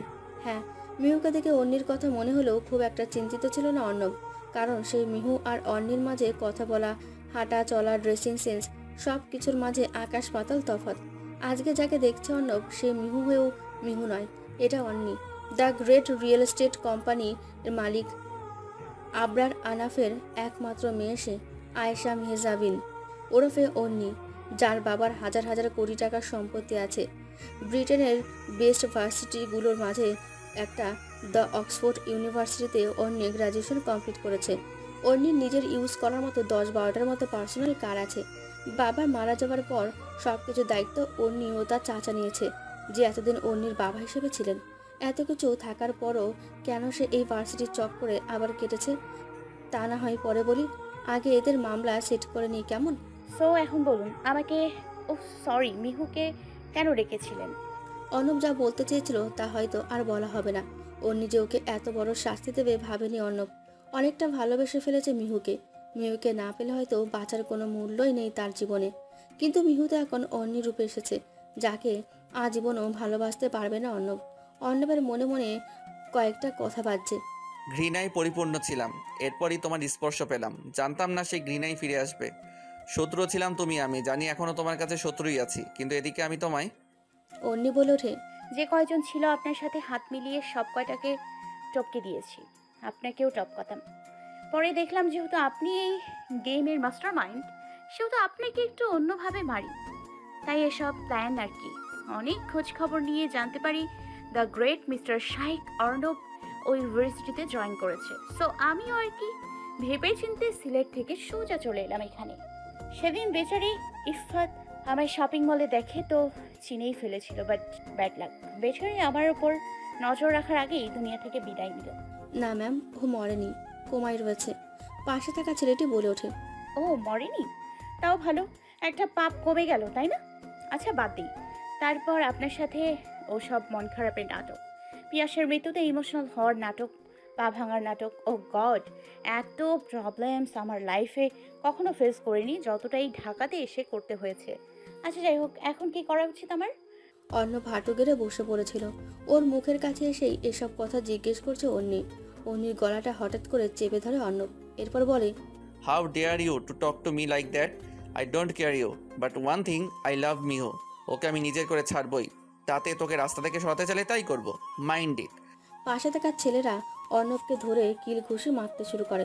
অন্যি নিজেকে সামলে নিয়ে ছেলেগুলোকে থামতে বলে, don't cross your limit so called Shaikh Arnab. আপনাকে মারতে আমার 1 সেকেন্ড সময় লাগবে, কিন্তু আমি সেটা করব না। আমি তো আপনাকে তিলে তিলে মারবো, ঠিক যেমনটা আমায় মেরেছিলেন। Now it's my turn, you wait and see. পাশে থাকা ছেলেটির থেকে সানগ্লাসটি নিয়ে চোখে গুজে উল্টো পথে হাঁটাতেই অন্যির মাঝের মিহুর আস্তে আস্তে শেষ হতে থাকে। অর্ণব উঠে দাঁড়ায় এবং চিৎকার করে বলে, I love you Mihu, I love you. আমার কোনো আফসোস নেই, আমি মরেছি, আমি তোমায় ভালোবেসে মরেছি মিহু। You are mine. বড় সেই আলিশান বাংলোর সবচেয়ে দামি কামরাটা অন্যির। বাংলাদেশের প্রায় প্রতিটা জেলাতেই ওর বাবা একটা করে এমন আলিশান বাংলা করে গেছেন, কারণ সারা বাংলাদেশে ওনাদের কোম্পানির শাখা ছড়িয়ে ছিটিয়ে আছে। বিছানার এক কোণে বসে অন্যির চোখের জল গড়াচ্ছে আনমনে। প্রতি রাতে সে এমনটা করে, তবে আজ কষ্টটা একটু বেশি। কেন সে তা নিজেও জানে না, তবে মন ভাঙার কষ্ট কি তা সে জানে। তাই তো অর্ণবকে এমন একটা শাস্তি দেওয়ার প্ল্যান করেছিল সে। পরদিন ভার্সিটিতে অন্যি সে আগের রূপে যায়, মিহু রূপে। ক্লাসের দরজার কাছে গিয়ে ঢুকতে যাবে, তখনই একটা হাত ওর হাতটা চেপে ধরে টানতে টানতে স্টোর রুমে নিয়ে চলে যায়। ঘটনার আকস্মিকতায় কে মিহুকে এভাবে টানছে তা দেখতে পায় না সে। যতটা সম্ভব হাত ছাড়ানোর চেষ্টা করলেও ছাড়াতে পারে না। স্টোর রুমটা এমনিতেই অন্ধকার, তার উপর সেই ব্যক্তিটি দরজা লাগিয়ে দেয়। আস্তে আস্তে মিহুর অনেকটা কাছাকাছি চলে আসে সে। এরপর হাতটা মিহুর হাতে স্লাইড করতে করতে এক পর্যায়ে ঠোঁটে চলে যায় হাতের আঙুলগুলো। আঙুল দিয়ে ঠোঁট চেপে ধরে সামনে থাকা ব্যক্তিটি বলে, ডোন্ট ওয়ারি, তোমায় কিছু করব না। আর এমনিতেও আমাদের বিয়ের তো আর বেশি দেরি নেই, সো এটুকু ধৈর্য তো ধরতেই পারি, তাই না? মিহুর আর বুঝতে বাকি নেই যে সে কে। মুখের ওপর থেকে এক ঝটকায় হাতটি সরিয়ে অর্ণবের গাল বরাবর কষে একটা থাপ্পড় মারে মিহু। নিজেকে অর্ণবের থেকে কিছুটা দূরে নিয়ে গর্জিত কণ্ঠে বলে ওঠে, how dare you to touch me. আপনি যে একজন ভিলেন তা আগেই জানতাম, বাট ক্যারেক্টারলেস তা জানতাম না। ছি। আর বিয়ে কি ভেবেছেন? আপনাকে আমি জীবনে বিয়ে করব? না, জীবনেও না। আপনি ভাবলেন কিভাবে এই অর্নি আপনাকে বিয়ে করবে? চটটা ও বাকি কথাগুলো সহ্য হলেও ক্যারেক্টারলেস কথাটা অর্ণব সহ্য করতে পারল না। মিহুর গলাটা চেপে ধরে এক টানে নিজের একদম কাছে এনে দেওয়ালে পিঠ ঠেকিয়ে চেপে ধরল। গলাটা এতটা জোরে ধরায় মিহু অনেকটা কষ্ট পাচ্ছে। অর্ণব ওকে উদ্দেশ্য করে বলল, ক্যারেক্টারলেস না। এখন যদি এই ফাঁকা রুমে তোর কোনো ক্ষতি করি তাহলে কেউ কিছুই টের পাবে না, বুঝলি? তোর সাথে পারলে অনেক খারাপ করতে পারতাম, কিন্তু করিনি। কেন জানিস? কারণ তোকে ভালোবাসি। তোর তো ধারণাও নেই আমি তোকে কতটা ভালোবাসি। যদি ধারণা থাকতো তাহলে এমন কথা বলতে পারতি না। বাকি রইল বিয়ের কথা। তাহলে শোন, কি মনে করছিস তোর ধোকা দেওয়ার পর আমি দেবদাস হয়ে বসে থাকবো? কখনো না। এই শায়েক অর্ণবকে 1 ইঞ্চিও তুই চিনিসনি। তোর বিয়ে একমাত্র আমার সাথেই হবে। তুই যেখানে থাকিস সেখান থেকেই তোকে খুঁজে এনে আমার বউ বানাবো, আর সেটা খুবই তাড়াতাড়ি হবে, মনে রাখিস। মিহুর গলা ছেড়ে দেয় অর্ণব। মিহু মনে হয় মৃত্যুর মুখ থেকে ফিরে আসলো। গলাটা ধরে জোরে জোরে প্রশ্বাস নিচ্ছে ও, আর মনে মনে হাজারটা গালি দিচ্ছে অর্ণবকে। অর্ণব আবারও বলে, তোকে এখানে নিয়ে আসার একটা কারণ ছিল। বলে স্টোর রুমের লাইট অন করে দিল। সাথে সাথে এই রুমটায় হাজার হাজার টিপটপ লাইট জ্বলে উঠল, সাথে অনেক বেলুন ও সাইডে টেবিলে রাখা একটা কেক ও চাকু। মিহু এসব দেখে সামান্য ভ্রু কুচকালো। মনে মনে বলল, এ কিভাবে জানলো আজ আমার বার্থডে? অমনি অর্ণব মোমবাতি জ্বালাতে জ্বালাতে বলল, অত না ভেবে এসে কেকটা কাটো। সার্টিফিকেটে তোমার বার্থডে দেখেছিলাম, আর হ্যাঁ, এখনই কেক না কাটলে আমি তোমায় কেটে ফেলবো। ছুরিটা দেখিয়ে বলল। মিহু আর দেরি না করে কেক রাখা টেবিলটার পাশে গিয়ে দাঁড়াই। ওর কাছে অসহ্য লাগলেও কিছুই করার নেই, কারণ এখন ওর আশেপাশে কোনো বডিগার্ড নেই। এমন তেমন করলে যদি সত্যি মেরে দেয়। কেকটা কেটে অর্ণব মিহুকে একটুখানি খাইয়ে দিল। খেতে না চাইলেও অর্ণব জোর করে মুখে পুরে দিল। এরপর মিহু চলে যেতে চাইলে আবারও অর্ণব ওকে চেপে ধরে ও ঘাড়ে মুখ গুজে দেয়। অর্ণবের এতটা কাছাকাছি এসে মিহুর সমস্ত শরীরে একটা কারেন্ট বয়ে যায়। নিজেকে অর্ণবের থেকে দূরে সরাতে চাইলে সে নেশা ধরানো সুরে বলে, তুমি কি বুঝতে পারছো না তোমার মাঝে কতটা ডুবে গেছি আমি? এতটা যে সাঁতরে আর কিনারা পাচ্ছি না, তুমি কি বুঝবে না? পকেট থেকে একটা ডায়মন্ড পাথরের লকেটওয়ালা চেন বের করে মিহুর গলায় পরিয়ে দেয় মিহুকে।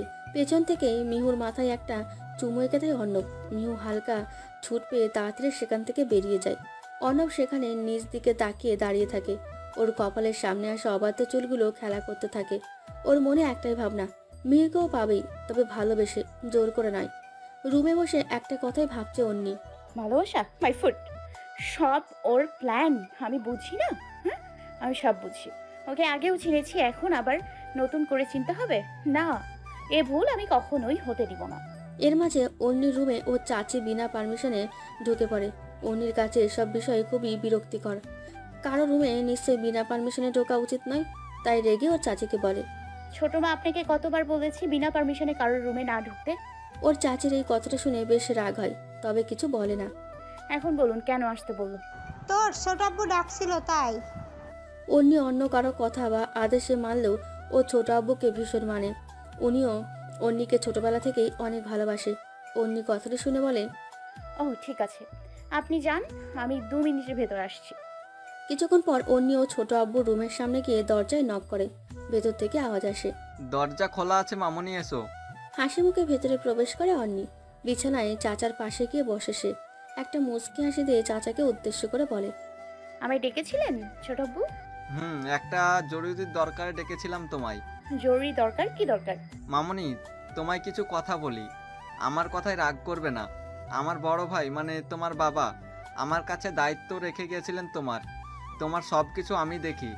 এখন দেখো তুমি বড় হয়েছো, তোমার পজিশন কমপ্লিট আর বিজনেসের দায়িত্বও সামলাও। কিন্তু মামনি, এসব কিছুর আগে তুমি একটা মেয়ে, আর মেয়েদের স্বাভাবিক হওয়ার পর পিতার একটা বিশেষ দায়িত্ব মেয়ের জন্য ভালো পাত্র খোঁজা। এখন দেখো তোমার জন্য এমনিতেই ভালো পাত্রের লাইন লেগে যাবে, কিন্তু তোমার এতে আগে রাজি হওয়া উচিত, তাই না? তাই আমি ভেবেছি আমারও বয়স হয়েছে, ভাইজানের মতো চলে যাওয়ার আগে আমি তোমার বিয়ে দিতে চাই। অন্যের নিজের চাচার কাছ থেকে শোনা কথাগুলো ততটা খারাপ লাগেনি, তবে বেশ ভালোও লাগেনি। তাই হালকা হেসে চাচার উদ্দেশ্যে বলল, ছোট আপু, আমি জানি তুমি আমায় ভালোবাসো, আমার কেয়ার করো। আমি যে বিয়ে করব না কথা সেটা নয়, কথা হলো এটা যে আমি মাত্রই গ্রাজুয়েশন কমপ্লিট করলাম, এসব নিয়ে এখনো ভাবিনি আমি, তাই আমার আরও সময় দরকার। তবে হ্যাঁ, আমি তোমায় প্রমিস করছি আমি খুব শীঘ্রই তোমায় নিজেই পাত্র খুঁজতে বলবো, বুঝলে? অন্যির চাচা মেয়ের এমন কথায় মুচকি হেসে দিল। এরপর অন্যির মাথায় হাত বুলিয়ে দিয়ে বলল, আচ্ছা মামনি, তুমি যেটা ভালো বোঝো। ঘুমাতে যাবে ঠিক এমন সময় অন্যির ফোনে একটা মেসেজ আসলো। একটু ব্যালকনিতে আসলে মন্দ হতো না। ফোনটা বিছানায় ছুঁড়ে দিয়ে গিয়ে ব্যালকনিতে গিয়ে অনেকটা রাগী ভাব নিয়ে দাঁড়ায় ও দেখে বাড়ির দেওয়ালের ওপাশে গাড়ির সাথে হেলান দিয়ে সাদা টি শার্ট ও লাল 3/4 প্যান্টে হাতে হাত গুজে অর্ণব দাঁড়িয়ে আছে। অন্যির সাথে চোখাচোখি হতেই অর্ণব একটা চোখ মারে, পকেট থেকে ফোনটা বের করে কল দেয় অন্যিকে। ও কল ধরলে বলে, ওনা ছাড়া বেশ ভালো মানায় তো তোমায়। এত রাতে অর্ণবকে এই অবস্থায় বাড়ির সামনে দেখে অন্যি অবাক শীর্ষে। ওর কাছে এটা এখন একদম ক্লিয়ার, এই ব্যাটা নিশ্চয়ই পাগল হয়ে গেছে। পকেট থেকে ফোনটা বের করে অন্যিকে কল দেয় অর্ণব। ও কল ধরলে বলে, ওনা ছাড়া বেশ ভালো মানায় তো তোমায়। বলে একটা চোখ মারে অর্ণব। নিজের দিকে ভালো করে তাকিয়ে দেখে আসলেই তো ওড়না নেই। অবশ্য অন্যির ক্ষেত্রে ঠিকই ছিল, ঘুমাতে যাওয়ার সময় ওড়নাও খুব একটা পড়ে না। অর্ণবের এমন কথাই কান দিয়ে ধোয়া বের হতে থাকে ওর। তাড়াতাড়ি রুমে ঢুকে ব্যালকনির দরজাটা বন্ধ করে দেয় অন্যি। কানে ফোন রয়েছে এবং অর্ণব বলছে, লজ্জা পেলে নাকি? দেখো, এখনই যদি এত লজ্জা পাও তবে বিয়ের পর বাকি জীবন তো পড়েই আছে, তখন কি ঘাস কাটবে? অর্ণবের বলা কথাগুলো ওর সহ্য হচ্ছে না, তাই বলে, দেখুন, আপনি এসব কি শুরু করেছেন বলুন তো? নাকি মরতে চান? যদি ইচ্ছে থাকে বলুন, আমি এক্ষুনি আপনাকে শ্যুট করব। কি যে বলো না, মরা মানুষকে কি আর দ্বিতীয়বার মরতে হয়? আমি তো সে কবেই মরেছি, যেদিন থেকে তোমায় ভালোবেসেছি ঠিক সেদিন থেকেই তোমায় ভালোবেসে মরেছি। What rubbish! দেখো, তুমি মানো আর না মানো, এটা শিওর যে তোমার ফিউচার হাজবেন্ড আমি হব। সো আমায় এভাবে ইগনোর না করে একটু ভালোবাসো, এতে পরে গিয়ে তোমারই ভালো হবে, অন্তত লজ্জা পেতে হবে না। অন্যি রেগে ফোনটা কেটে দেয়। ব্যালকনির দরজাটা কাছের হওয়ায় অন্যি একবার উকে দেয়। অমনি অর্ণব হাত নাড়িয়ে হাই দেয়। সাথে সাথে অন্যি গিয়ে বিছানায় বসে পড়ে। ওর মনে এখন কেমন যেন একটা অদ্ভুত আবেগ কাজ করছে। ম্যাম, আপনাকে বলেছিলাম না এসব কিছুর সাথে আরও একজন জড়িত আছে। অবশ্যই নিজের কেবিনে দাঁড়িয়ে ফাইল ঘাটছিল অন্যি। তখন ওর পার্সোনাল স্টাফ হাঁপাতে হাঁপাতে এসে বলল কথাটি শুনে অন্যির কপাল কিঞ্চিত পরিমাণে কুঁচকে গেল। ফাইলটা স্বাভাবিকভাবে বন্ধ করে টেবিলে রাখলো। এরপর টেবিলের ওপর রাখা পেপার ওয়েট হাতে নিয়ে ঘোরাতে ঘোরাতে গিয়ে চেয়ারে বসলো। স্টাফের হাঁপানো দেখে সামনে রাখা পানি ভর্তি গ্লাসটা তার দিকে এগিয়ে দিল অন্যি। ও স্টাফ একবার অন্যির দিকে ও একবার গ্লাসের দিকে চেয়ে ছো মেরে গ্লাসটি তুলে নিল। এরপর গ্লাসে থাকা সবটুকু পানি সেকেন্ডের মাঝে শেষ করলো। পানি খাওয়ার ধরন দেখে মনে হলো এবার অন্যি শান্ত গলায় জিজ্ঞেস করলো, নাও টেল মি, সকালের খাবার খেয়েছেন? সামনে থাকা স্টাফ কথাটা শুনে বেশ অবাক হয়, কেননা জরুরি খবরটি না শুনে ম্যাডাম এমন প্রশ্ন কেন করছেন। কথাটি মাথায় ঘুরপাক খেলেও বেশ বুঝে উঠতে পারছে না সে। জি ম্যাম, খেয়েছি। কি খেয়েছেন? স্টাফটি আবারও অবাক হয়, তারপরও উত্তর দেয়, ম্যাম, গরুর গোস্ত। আপনাকে বলতে চাইছিলাম যে গরুর গোস্তের আজকাল অনেক দাম হয়েছে, তাই না? সেই স্টাফ ভাবে হয়তো ম্যামের কিছু হয়েছে, নইলে এমন আবল তাবল প্রশ্ন কেন করবেন। জি ম্যাম, কিন্তু আচ্ছা ঠিক আছে, আপনি এখন যান, যদি দরকার পড়ে আমি আপনাকে ডেকে নিব। উনি চলে যাওয়ার পর অন্যি হাতে থাকা পেপার ওয়েটটা জানলা দিয়ে বাইরে ছুড়ে মারে। কাহিনীতে নতুন করে কে এলো এটা সে জানে না, তবে সে যাই আসুক নিশ্চয়ই সে পুরাতন কোনো মানুষ বলে অন্যির ধারণা। চেয়ার ছেড়ে উঠে সেলফ থেকে একটা নতুন ডায়েরি বের করে তার থেকে একটা কাগজ ছিঁড়ে নিয়ে বাকি সবগুলো পৃষ্ঠা সহ ডায়েরিটা পুড়িয়ে দেয়। এটা ওর বাবার গিফট করা লাস্ট ডায়েরি ছিল, সবচেয়ে প্রিয় বললে ভুল হবে না। অন্যের ব্যাপারে একটা কথা যে সে নিজের সবচেয়ে প্রিয় জিনিসগুলো নষ্ট করে ফেলতে প্রচণ্ড ভালোবাসে, তাই এই প্রিয় ডায়েরিটা পুড়িয়ে দেওয়া খুবই নর্মাল ব্যাপার তার কাছে। ওর কথা, কখনো কখনো নিজের সবচেয়ে কিছু প্রিয় জিনিস নিজের থেকে আলাদা করে দিতে হয়, নইলে সেটাতে পরে পছন্দ হলেও ফেলতে খুব কষ্ট হয়। ক্লাসে অনেকটা গ্যাঞ্জাম হচ্ছে, সেটা অবশ্য মিহুই ঘটিয়েছে। আপনাদের বলে রাখি, ভার্সিটিতে থাকলে সেটা অন্যি হলেও মিহুর ক্যারেক্টারে দেখা যাবে। ভার্সিটি বাদে সে শুধুই অন্যি। মিহু ক্লাসে সেই জুড়ে দিয়েছে। অনেক তো হলো ক্লাস, এখন কোথাও গিয়ে ঘুরে আসা যাক, নইলে আমরা তো পাগল হয়ে যাব। না কি বলিস তোরা? বাকিরা সম্মতি দিলেও মিহুর কথাটিতে চৈতি, তিথি ও বিপুলের অনেকটা খারাপ লাগে। ওর ভাবতে পারছে না পিয়াসের মৃত্যুর কয়েকটা দিন পর মিহু এতটা চেঞ্জ হয়ে যাবে। ওরা একদিনে একটা নতুন মিহুকে আবিষ্কার করেছে। মিহু ওদের দিকে তাকিয়ে তাকিয়ে ওরা মিহুর দিকে কেমনভাবে তাকিয়ে আছে। মিহু বিষয়টি বুঝতে পারে, ওদের কাছে গিয়ে বসে চৈতির হাত ধরে হালকা সুরে বলে, আমায় তোরা ভুল বুঝিস না, আমি খুব ভালো করে বুঝতে পারছি তোরা কি নিয়ে ভাবছিস। কিন্তু দেখ, এমনটা কি তোরা আজীবনেই মুখ গোমরা করে থাকবি? পিয়াস তো চলে গেছে, কিন্তু স্মৃতি রেখে গেছে। ওকে তোরা কেন, আমিও খুব মিস করি। তাই বলে কি এভাবে মনমরা হয়ে থাকবি? এমন করলেই পিয়াস ফিরে আসবে। হয়তো তোদের এভাবে থাকায় ও অনেক কষ্ট পাচ্ছে। তাই তোদের কাছে হাত জোর করে বলছি, প্লিজ আর মনমরা হয়ে থাকিস না। আর তোদের জন্যই এই প্ল্যানটা আমার করা, প্লিজ। ওরা কাঁদো কাঁদো চোখে মিহুর দিকে তাকিয়ে আছে। মিহু কিছু না বলে ওদের তিনজনকে একসাথে জড়িয়ে ধরে। ওরা ওকে জাপটে জড়িয়ে ধরে। এবার সবাই মিলে ঠিক করে কাগড়াগাছি বান্দরবান যাবে। এই ব্যাপারে প্রিন্সিপালের সাথে কথা বলতে গেলেই মিহু পড়ে যায় বিপাকে, কারণ প্রিন্সিপাল স্যার ওদের কোনো একজন স্যারকে ছাড়া যেতে দেবে না। ওদিকে ক্লাসের মেয়ে স্টুডেন্টগুলো অর্ণব স্যারকে ছাড়া যাবে না, ছেলে স্টুডেন্টগুলো সেক্ষেত্রে রাজি। ওদের একটাই কথা, ভার্সিটির অন্যান্য টিচারদের চেয়ে অর্ণব স্যার ওয়ার্ল্ড ট্যুর সহ পুরো বাংলাদেশ বেশি ঘুরেছেন, তাই এসব বিষয়ে ওনার অভিজ্ঞতা বেশি। আর যাই হোক, অর্ণব স্যার যাবেই, তাই শেষমেশ ক্লাসমেটদের কথা ভেবে মিহু রাজি হয়ে যায়, কারণ অর্ণবের যাওয়া ও আর আটকাতে পারবে না। ডেট ও স্পট এর ব্যাপারে একদম শিওর হওয়ার পর সবাই যে যার মতো বাড়ি ফিরতে থাকে। ক্লাস থেকে বেরোনোর সময় একটা হাত ওকে আবার ক্লাসের ভেতর টেনে নেয়। কানের কাছে সে ডেভিল কণ্ঠে বলে, আমায় ছেড়ে বান্দরবান যাওয়ার প্ল্যান করছিলেন? মিহু পেছনে ফিরে দেখে অর্ণব খানিকটা ভ্যাবাচাকা খেলেও নিজেকে সামনে নিয়ে উত্তর দেয়, এক্সকিউজ মি, আপনাকে সাথে করে বান্দরবান যাওয়ার প্ল্যান আগে করেছিলাম বুঝি?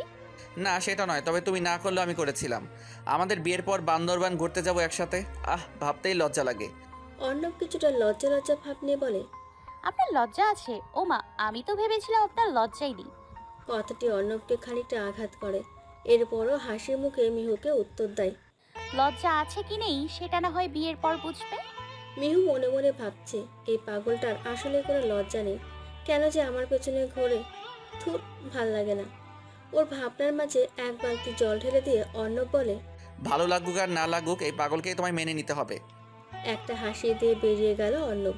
মিহু ওখানেই দাঁড়িয়ে আছে, মনে মনে একটা কিছুর পরিকল্পনা করছে সে। যাই হোক, একে একটা শাস্তি দিতেই হবে, কারণ অন্যদের থেকে শাস্তিটা কিছু কম হয়ে গেছে। ভার্সিটি থেকে বেরিয়ে নিজের কারে গিয়ে উঠে বসে। ভার্সিটির সবাই জানে মিহু একটা মধ্যবিত্ত পরিবারের মেয়ে, তাই ওদের পক্ষে নিশ্চয়ই এমন দামি কার অ্যাফোর্ড করা অসম্ভব। ওর এত দামি গাড়িতে ওঠা দেখলে ভার্সিটির যে কেউ সন্দেহ করবে, এটা স্বাভাবিক। আর এখন ঠিক তেমন কিছুই হবে। গেটের বাইরে মিহুকে কিছু বলার জন্য অপেক্ষা করছিল চৈতি, তবে সে দেখে মিহু নিজের মুখ ঢেকে সবার থেকে নিজেকে আড়াল করে গিয়ে সেই কারে ওঠে। মিহু চৈতিকে না দেখলেও চৈতি ঠিকই বুঝতে পারে ওটা মিহু। ব্যাপারটা চৈতিকে অনেকটা নাড়া দেয়, তাই একটা সিএনজি নিয়ে কারটিকে ফলো করতে থাকে। সে দেখতে পায় মিহু যে কারটি ধরেছিল সেটা একটা বড় শপিং মলের সামনে গিয়ে থামে। চৈতি ভালো করে খেয়াল করে, গাড়ি থেকে প্রথমে ড্রাইভার নামে, এরপর সে গাড়ির পেছনের দরজাটা খুলে দেয়। কিন্তু গাড়ি থেকে একটা ছেলে নামে, হয়তো বয়স 21 কি 22 হবে। এরপর ওনারা দুজনে শপিং মলের ভেতরে চলে যায়। চৈতি সিএনজি থেকে নেমে যায় এবং গাড়ির কাছে গিয়ে ভালো করে দেখে, কিন্তু ভেতরে তো আর কেউই নেই। চৈতি ভাবে, এইটা কি করে সম্ভব? তাহলে মিহু কোথায় গেল? ও তো এই গাড়িতেই উঠেছিল। দূর থেকে একটা গাছের আড়াল থেকে দাঁড়িয়ে চৈতিকে পরখ করছে মিহু। আজ ধরা পড়তে পড়তে বেঁচে গেছে সে। আজ যাই হোক, এমন ভুল কখনো করবে না। বাসের জানলার ধার ঘেঁষে বসে আছে মিহু। ওকে দেখে মনে হবে একটু হলেই বাসের জানলা দিয়ে বেরিয়ে যাবে। এভাবে বসার কারণটা খুব সিম্পল। পাশে বসে আছে শাহিক অর্ণব। অর্ণব এবার নিজের ইচ্ছেতে মিহুর কাছে বসার প্ল্যান করেনি, আসলে সব লটারি প্লাস ভাগ্যের খেল। সবাই মিলে সিটে বসার ব্যাপারে লটারি অ্যারেঞ্জ করেছিল, আর ভাগ্যক্রমে অর্ণবের কাছেই মিহুকে বসতে হয়েছে। বান্দরবানের পথে বাস চলছে। মাঝে মধ্যে বাস একটু আধটু ধাক্কা খাচ্ছে। সেসব সময় না চাইতে অর্ণবের অনেকটা কাছাকাছি যেতে হচ্ছে। মিহুর অমনভাবে বসা দেখে অর্ণবকে জোরে একটা ধমক দিয়ে দেয়। ও রাগী গলায় বলে, হোয়াট ইজ ইউর প্রবলেম? সবসময় নাক ছিটকাও কেন তুমি বলো তো? ঠিকভাবে বসে থাকতে পারছো না? ওদিকে চেয়ে বসার কি দরকার? আমি কি তোমায় টিজ করছি? মিহু ভাবে, উনি কথাটি তো ঠিকই বলছে, আমি শুধু শুধু এমন করছি। অর্ণব এবার শান্ত গলায় বলে, আমার সাথে বসে যেতে যদি সমস্যা হয় তাহলে বলো, আমি সিট চেঞ্জ করে নিচ্ছি। না না সমস্যা নেই, আপনি বসুন। গভীর রাত্রে ফাঁকা রাস্তায় বান্দরবানের পথে গাড়ি অনেকটা জোরে ছুটছে। রাত 12টার দিকে চট্টগ্রামের লাউগং বাজারের বাইখোড়াতে একটা বড়সড় মার্কেটের পাশে বাস থামলো। এখনও প্রায় 3-4 ঘন্টার পথ পেরোতে হবে, কারণ যেহেতু পাহাড়ি রাস্তা। পাহাড়ি এলাকায় একটা সমস্যা, এখানে কাছের পথও অনেক সময়ের ব্যবধানে পৌঁছতে হয়, নইলে বড় কোনো দুর্ঘটনার সম্মুখীন হতে হয়। তাই ফাঁকা হলেও খুব সাবধানে যেতে হবে ওদের। সবাইকে আধা ঘন্টার মতো সময় দেওয়া হলো এখানে। কিছু হালকা খাওয়া দাওয়া ও ছোট বড় বাথরুমের কাজ সারার জন্য। তাই সবাই নেমে পড়ে। জায়গাটা দেখে মনে হবে এখন হয়তো মানুষের সমাগম শুরু হবে, কারণ রাত 12টা হলেও এখানে লোকজনের কমতি নেই। যে যার মতো জিনিসপত্র কেনাকাটা করছেন। জায়গাটা এমন একটা ভাব জাগাবে মনে যেন চা পাওয়ার যত কিছু আছে সব না দিলেও খুশিটা দেবে। এখানকার মানুষজন এমন, গাড়ির অনেক স্টুডেন্টই সেখানে গিয়ে কেনাকাটা ও হাবিজাবি করছে, এবং ওনাদের ব্যবহার এতটা অতিথিপরায়ণ ও বন্ধুসুলভ যেন না আসলে বোঝার উপায় নেই। বাস থেকে সবাই নেমেছে, কিন্তু মিহু নামছে না। বাসে একা একা বসে আছে। ওদিকে অন্য বেরোলেও বাসের দরজার সামনে হাতের উপর হাত রেখে একটা পা পেছনে বাঁকিয়ে বাসের সাথে হেলান দিয়ে দাঁড়িয়ে আছে। দুপুরের দিকে বাস ছেড়েছে এবং এতক্ষণ পর বাস এখানে এসে থামলো। মিহু নামছে না দেখে অর্ণবের রাগে শরীর জ্বলছে, কারণ এতক্ষণ এক জায়গায় বসে থাকলে যে কারো হাত পায়ে সমস্যা হবে। সেখানে মিহু নিজেকে আরও চেপে বসেছিল। অর্ণব আর থামতে পারল না। শার্টের হাতাটা কোণী পর্যন্ত গোছাতে গোছাতে বাসের ভেতরে প্রবেশ করলো। মিহু যেখানে বসে আছে সেখানে গিয়ে দুপাশে হাত ঠেকিয়ে মিহুর দিকে ঝুঁকে পড়ল। মিহু কপাল কুঁচকে অর্ণবের দিকে তাকালো আর ভাবলো, এখন আবার কিছু করবে না তো? রাগে চোখে মিহুকে প্রশ্ন করলো, পায়ে হেঁটে বাইরে যাবে নাকি কোলে তুলে নিয়ে যাবো, বলো কোনটা? প্রশ্ন শুনে মিহুর চোখ রসগোল্লা হয়ে গেল। মানেটা কি? চুপচাপ বসে থাকতেও দেবে না নাকি? সাইলেন্ট কেন? Answer me damn it. এবার মিহু খানিকটা ভয় পেল। মিহুর চোখে মুখে ভয়ের ছাপ দেখে অর্ণবের বেশ ভালো লাগলো। মনে মনে খানিকটা হেসেও নিল সে। যাই হোক, পাগলিটা কিছুটা হলেও ভীতু আছে। মিহু ভীতু স্বরে জবাব দিল, না না আমি নিজেই যেতে পারবো, কোলে তুলতে হবে না। That's like a good girl. ভোরে যখন ঘুম ভাঙলো, মিহু দেখলো অর্ণবের মুখটা ওর কপাল বরাবর। যে কেউ দেখে মনে করবে মিহুর কপালে ও খুব যত্নে চুমু দিচ্ছে। এটা মিহুর কাছে খানিকটা আজব লাগে, তবে বেশ ভালো লাগার মতো আজব কিছু। নিজেকে অর্ণবের কাছ থেকে ছাড়িয়ে নিতে গেলে মিহুর মুখটা অর্ণব নিজের বুকে চেপে ধরে। আসলে অর্ণব জেগেই ছিল যখন মিহুর কপালে চুমু দিচ্ছিল, কিন্তু মিহু জেগে যাওয়ায় এখন ঘুমের ভান করছে। মিহুর মুখটা ইচ্ছে করে নিজের বুকের মাঝে জড়িয়ে নিয়েছে সে। মুচকি আসলেও মিহু টের পাচ্ছে না। বাসের বাকি সবাই ঘুমে কাত হয়ে আছে। আর কিছুক্ষণ বাদেই ওদের বাস গন্তব্যে পৌঁছাবে। প্রিয়, চাইলে তোমার আকাশ ছোঁয়া স্বপ্নগুলো আমায় দিও। আমিও না হয় ইচ্ছে হলে তোমার স্বপ্নে নিজেকে বুনবো। পারি আর না পারি তোমার স্বপ্নগুলোকে আমি যতনে ভালোবাসবো। অধীর ধারায় যখন বইবে তোমার চোখের জল, কনিষ্ঠা দিয়ে ছুঁয়ে দিব যাতে তোমার নরম গালে পড়ে ওই হাসি মাখা টোল। শীতল হাওয়ার স্পর্শে যখন ঘুম ভাঙে, সকালটা তখন এমনিতেই ফুরফুরে মনে হয়। কিছুটা ঠান্ডা হাওয়া, এক টুকরো রোদের ঝলকানি, সাথে বুকে জড়িয়ে থাকা প্রিয় মানুষটি, ব্যাস সকালটা সুন্দর করার জন্য শুধু এতটুকুই যথেষ্ট। অর্ণবের আজকের সকালটা কিছুটা এমনই হয়েছিল। বাসের জানলা দিয়ে বয়ে আসা পাহাড়ি ঠান্ডা বাতাস, একটু রোদ্দুর, সাথে বুকে জড়িয়ে থাকা মিহু। অর্ণবের কাছে সকালটা খুব স্পেশাল ছিল। অবশ্য আরও স্পেশাল হতো যদি মিহু উঠে না পড়তো। মিহুর ঘুম ভেঙে যাওয়ায় তেমন কিছুই করা হয়নি। ওরা এখন সাজেকে। এখানে থাকার জন্য হিমালয়া রিসর্টে সবার জন্য রুম বুক করা হয়েছিল। ওরা সবাই এখন রিসর্টের সামনে দাঁড়িয়ে আছে। রিসর্টটা দোতলা টাইপের দেখতে, কারণ নিচের প্রায় পুরোটা অংশ বাঁশ দিয়ে উঁচু করে তৈরি করা। যারা নতুন যাবে এখানে, তাদের কাছে ব্যাপারটা রোমাঞ্চকর হতে পারে। রিসর্টের সামনেই পাহাড়ে ঘেরা একটা সুবিশাল দৃশ্য, যা দেখে যে কারো মন ভালো হয়ে যাবে। মনে হবে যেন আকাশকে ছোঁয়ার সুযোগ এখান থেকেই পাওয়া যায়। সবাই প্রচুর ব্যাকুল ঘুরতে যাওয়ার জন্য। তবে অর্ণব সবাইকে পই পই করে বারণ করে দিয়েছে। এতদূর জার্নি করে আসা হয়েছে, তাই আগে খাওয়া দাওয়া করে রেস্ট নিতে হবে, তারপর বাকি সব কিছু। যে যার রুমে রেস্ট নিতে চলে যায়। এদিকে মিহু আরেক ঝামেলায়। ওর যে রুমটা, তার পাশের রুমের দরজার সামনে দাঁড়িয়ে আছে অর্ণব। কার সাথে যেন ফোনে কথা বলছে। মিহুর বোঝা শেষ যে ওর পাশের রুমটাই ব্যাটা নিজের জন্য ঠিক করেছে। ফোনে কথা বলা শেষ হলে অর্ণব মিহুর দরজার দিকে তাকায়। দেখে মিহু অদ্ভুত দৃষ্টিতে তাকিয়ে আছে। ওর তাকানোতে বিরক্তির ছাপ ছিল। অর্ণবের বুঝতে দেরি লাগে না যে কেন মিহু ওইভাবে তাকিয়ে আছে। একটু পর সে মিহুর দরজার পাশ ঘেঁষে এসে দাঁড়ায়। কাঠের দেওয়ালে হাতের তালু চেপে ধরে চোখ কিঞ্চিত ছোট করে মিহুর দিকে তাকায়। চিন্তার কোনো কারণ নেই, ওইটা চৈতি ও তিথির রুম, নিশ্চয়ই ডাবল বেডওয়ালা কোনো রুম। এখনই নিজের জন্য বুক করব না, আগে তোমাকে বিয়ে করি, দেন ডাবল বেড আছে এমন কোনো রুম বুক করব সাজেক এসে, কি বলো? মিহু এতে খানিক লজ্জা পায়, আবার অবাকও হয়। উনি কিভাবে জানলেন যে এই বিষয় নিয়ে ভাবছি? অত ভেবো না, মাথা খারাপ হয়ে যাবে। বলেছিলাম না আলাদা সংযোগ আছে একটা। বুকের বাঁ পাশে হাত দেখিয়ে বলল। মিহু কথা না বাড়িয়ে রুমে ঢুকে দরজাটা বন্ধ করে দেয়। অর্ণব বাইরে চলে আসে। স্নিগ্ধ বাতাসটা মুগ্ধ করার মতো। রিসর্টের বারান্দায় অর্ণব চেয়ারে বসে হাতের উল্টো পিঠ ভাঁজ করে গালের কাছে রেখে দৃষ্টি সামনের দিকে দিয়ে আছে। সামনেই খোলা চুলে ওই মেয়েটি পাহাড়ের দৃশ্যের দিকে চেয়ে আছে। বাতাসে চুলগুলো উড়ছে।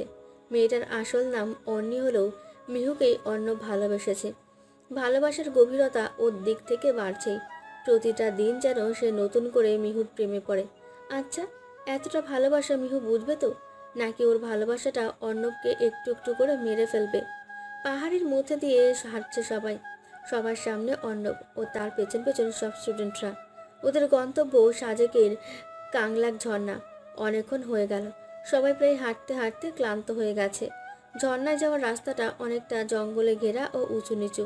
একজন স্থানীয় লোক ওদের সবাইকে দিক নির্দেশনা দেওয়ার জন্য রয়েছেন। এরই মাঝে তিথি চিৎকার দিয়ে উঠল। রাস্তাটা অনেকটা পিচ্ছিল হওয়ায় হাঁটতে অসুবিধা হচ্ছিল সবারই, কিন্তু তিথি একেবারে পা মুচকে বসে আছে। অর্ণব তাড়াতাড়ি করে তিথির কাছে গিয়ে বসলো।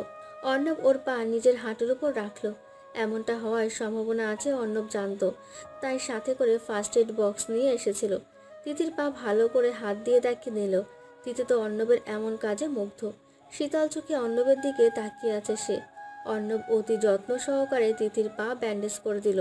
ওদিকে অর্ণবের এমন করায় একজন রাগে ফুঁসে উঠেছে। হাতে থাকা লাঠিটা দিয়ে মাটির উপর বারবার আঘাত করছে। ওর মনে হচ্ছে, অর্ণবের এত আদিক্ষেতা করার কি প্রয়োজন? ব্যথা কি ওনার লেগেছে? আমারই তো ফ্রেন্ড, আমিও তো কাজটা করতে পারতাম। দরদ দেখাচ্ছে। ওভাবে পা ধরে রাখার কি আছে? ওপর দিয়ে কাজটা করলেও তো পারতো। ধুর। আবার তৎক্ষণাৎ ভাবে, আরে আমি কি পাগল হলাম নাকি? যা করে করুক, আমার কি? মুখ অন্যদিকে ঘুরিয়ে নিল। তিথিকে নিয়ে এগোলো মুশকিল হবে, তাই অর্ণব সবাইকে এগোতে বলে নিজে তিথির সাথে করে রিসর্টের উদ্দেশ্যে রওনা দিল। এতে মিহু নিজেকে কন্ট্রোল করতে পারল না। চোখ বন্ধ করে চিৎকার দিয়ে বলে উঠল, আরে থামুন। শুনে সবাই মিহুর দিকে চোখ করে তাকিয়ে আছে। মিহু চোখ খুলে সবাইকে দেখে আমতা আমতা করে বলে, বলছিলাম যে আমি আপনাদের সাথে যাব স্যার। অর্ণবের দিকে তাকিয়ে বলল। তিথির এই অবস্থা দেখে অর্ণবের মনে হলো মিহুরও সাথে যাওয়া উচিত, তাই ওর সাথে সম্মতি দিয়ে নিজের সাথে নিল। তিথিকে রিসর্টে পৌঁছে দিয়ে অর্ণব ও মিহু আবারও রওনা দিল কংলাক ঝর্ণার উদ্দেশ্যে।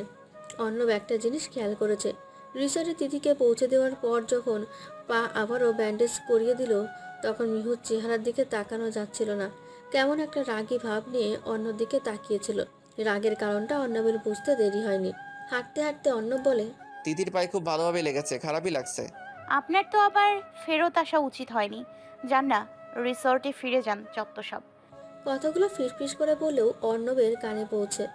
অর্ণব মিহুর এমন কথাই হাসবে না কাঁদবে বুঝতে পারছে না, তবে এই মুহূর্তে হাসাটাই বেটার অপশন হবে বলে হো হো করে হেসে দেয়। অর্ণবের হাসি দেখে মিহু বোকার মতো দাঁড়িয়ে থাকে। চোখ ছোট ছোট করে প্রশ্ন করে, হাসছেন কেন? কোনো জোকস শুনলেন নাকি? না তা নয়, তবে জোকসের চেয়ে কমও নয়। ও, তা কি শুনলেন? আমিও একটু শুনি। অর্ণব ইচ্ছে করে একটু কড়া গলায় উত্তর দেয়, সব কথা শুনতে হবে না, হাঁটায় মনোযোগ দাও, নাইলে তিথির মতো পা মচকে বসে থাকবে। মিহু মনে মনে ভাবছে, আবার তিথি? এ ঘুরতে এসছে নাকি তিথির যত্ন নিতে এসছে? ধ্যাত। কিছুটা অভিমান করে মিহু চুপচাপ হয়ে গেল। অর্ণব তো মুচকি হেসে চলেছে। আর যাই হোক, যেহেতু জেলাস ফিল করেছে সেহেতু আস্তে আস্তে এগোচ্ছে ব্যাপারটা।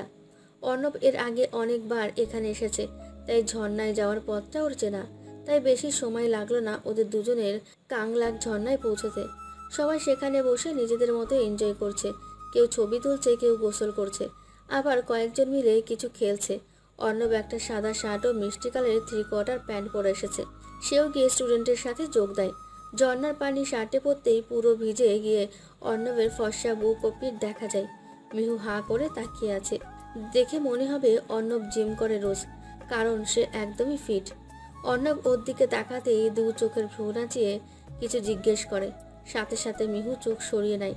ব্যাপারটা মিহুকে অনেকটা লজ্জা দেয়। ভালোবাসতে রাজি তবে মরতে নয়, তাহলে ভালো কিভাবে বাসলে? আমি ভালোবাসি কারণ তোমার ভালোবাসায় আমি মরতে পারবো। তুমিও পারবে যদি সত্যি ভালোবেসে থাকো। অপেক্ষা করো প্রেয়সী, এখনো যে অনেক দেরি। রাতে সবাই একসাথে খাওয়া দাওয়া শেষ করে যে যার রুমে চলে যায়। মিহুও নিজের খাওয়া দাওয়া শেষ করে চলে আসে, কিন্তু অন্য বাইরেই রয়ে যায়। চাঁদ ওঠা আকাশ দেখতে যে তার অনেক ভালো লাগে, তাই এই মুহূর্তটাও মিস করতে চায় না সে।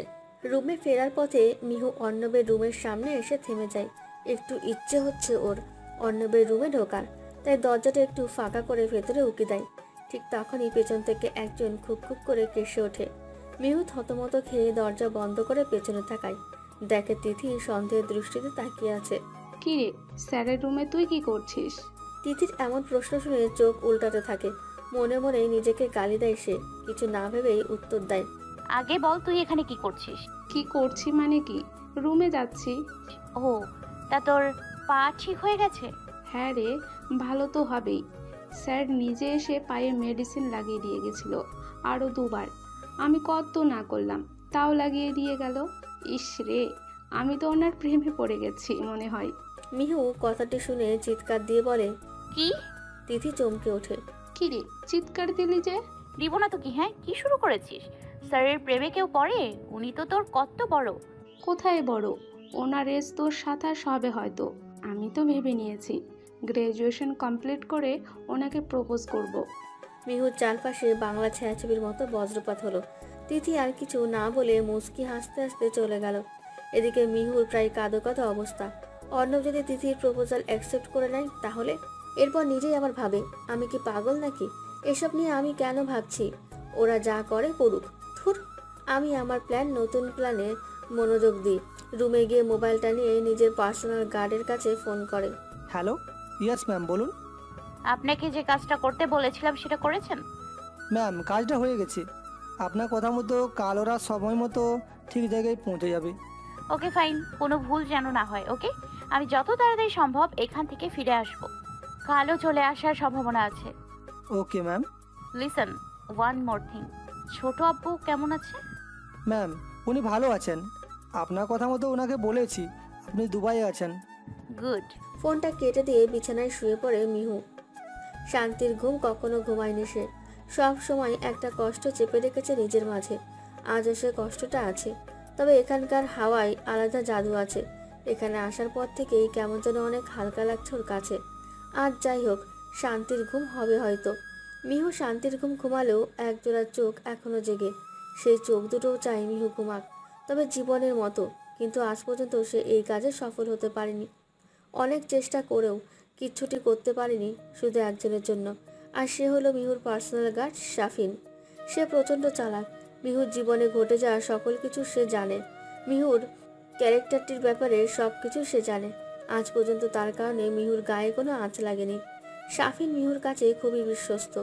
মিহুও শাফিনকে প্রচুর বিশ্বাস করে। আজকে মিহু মরতে মরতে বেঁচে গেছে, সেটা অবশ্য অর্ণবের জন্য। অর্ণব পাশে না থাকলে আজ সে হয়তো বেঁচে থাকতে পারতো না। গাড়ি করে সবাই মিলে ঘুরতে বেরিয়েছিল। রাস্তার ধারে গাড়ি পার্ক করে সবাই বেরিয়ে পড়ে। তবে গাড়ির দরজার ভেতরে মিহু জামা আটকে লক হয়ে যায়। ধীরে সুস্থে জামাটা সে ছাড়াচ্ছিল। একটু পর দেখতে পায় দূর থেকে একটা কালো গাড়ি অনেক স্পিডে আঁকাবাঁকা করে চলে আসছে। মিহু শত্রুর অভাব নেই। ওর কেন জানি মনে হচ্ছে গাড়িটা ওর দিকেই আসছে। জামাটা টেনে ছিঁড়ে ফেলতে চাইছে, তবে পারছে না। গাড়িটা আরও কাছে চলে আসছে। মিহুর মনে হচ্ছে কোনোভাবে আজকে সে নাও বাঁচতে পারে। এই জন্য চোখটা বন্ধ করে নিজের বাবা মায়ের কথা মনে করতে থাকে সে। এর মাঝে অর্ণব দৌড়ে একটা বটি দা এনে মিহুর জামাটা কেটে রাস্তার পাশে ঝাঁপ দেয়। কালো গাড়িটা মুহূর্তের মাঝে এসে ওদের গাড়িটা চূর্ণ বিচূর্ণ করে রেখে দেয়। মিহু চোখ খুলে তাকে অর্ণব ওকে জড়িয়ে মাটিতে পড়ে আছে। অনেকটা ভয়ও পেয়েছে দেখে মনে হচ্ছে, তাই অর্ণবকেও জড়িয়ে ধরে কাঁদতে থাকে। ওদের আশেপাশে লোকজন জড়ো হয়ে যায়। অর্ণব মিহুকে উঠিয়ে বসালে একজন ওর হাতে পানির বোতল ধরিয়ে দেয়। অর্ণব নিজের হাতেই ওকে পানিটা খাইয়ে দেয়। অর্ণব ভাবে মিহুর রেস্ট নেওয়া উচিত, তাই ওকে কোলে তুলে নেয়। মিহু অর্ণবকে আরো শক্ত করে জড়িয়ে ধরে। একটা গাড়ি করে ওরা রিসর্টে ফিরে আসে। আজকের প্ল্যানটাও আনসাকসেসফুল সিট। বাসের এক কোণে মন মরা হয়ে বসে আছে মিহু। আজ ওর কারণে সবার ফিরে যেতে হচ্ছে। অর্ণব মিহু সেফটির জন্য সবাইকে নিয়ে আবারও ফিরে যাচ্ছে। অর্ণব খুব ভালো করে জানে আজ যে অ্যাক্সিডেন্টটা ঘটেছে তার সম্পূর্ণই অন্যকে ঘিরে, তাই আর কোনো রিস্ক না নিয়ে ফিরে যাওয়াটাই শ্রেয় বলে মনে হচ্ছে অর্ণবের। যাওয়ার পথে মিহুর পাশে চৈতি বসে। চৈতি মিহুকে দেখছে। মিহু জানলার বাইরে নিস্তব্ধ চোখে তাকিয়ে আছে। বলা চলে আজ বেশ ভয় পেয়েছে সে। এমন সিচুয়েশনে এর আগে কখনো পড়তে হয়নি তাকে, তবে ভয়টা ততটাও ওর মনে বাসা বাঁধেনি, কারণ অর্ণব ওর পাশে ছিল। মিহু একটা জিনিস মনে মনে কখন থেকে ভেবে চলেছে, কে এমন করলো? আজ তো এমন কিছুর প্ল্যান মিহুও করেছিল, অন্য কাউকে মারার জন্য। তবে সেই প্ল্যানটাই কি করে কেউ ওর ওপর অ্যাপ্লাই করলো? না, খুব তাড়াতাড়ি স্বপ্নের সাথে কথা বলতে হবে, কারণ একমাত্র ওই জানে এই প্ল্যানটার ব্যাপারে। ফোনে কথা বলা শেষ করে নিজের সিট ছেড়ে মিহুর সিটের দিকে এগোতে লাগলো অর্ণব। অর্ণব অনেক ভয় পেয়ে গেছিল আজ, যদি মিহুকে ও সারা জীবনের মতো হারিয়ে ফেলতো। ও ভেবে নিয়েছে যে এমন করেছে তাকে কোনো মতেই ছাড়বে না।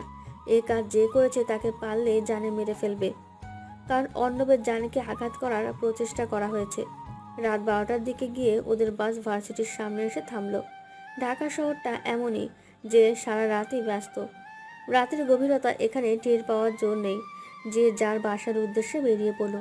মিহুকে অর্ণব জোর করলো বাসায় পৌঁছে দেওয়ার জন্য, তবে মিহু না করে দিল, কারণ মিহুর গন্তব্য অন্য এক জায়গা।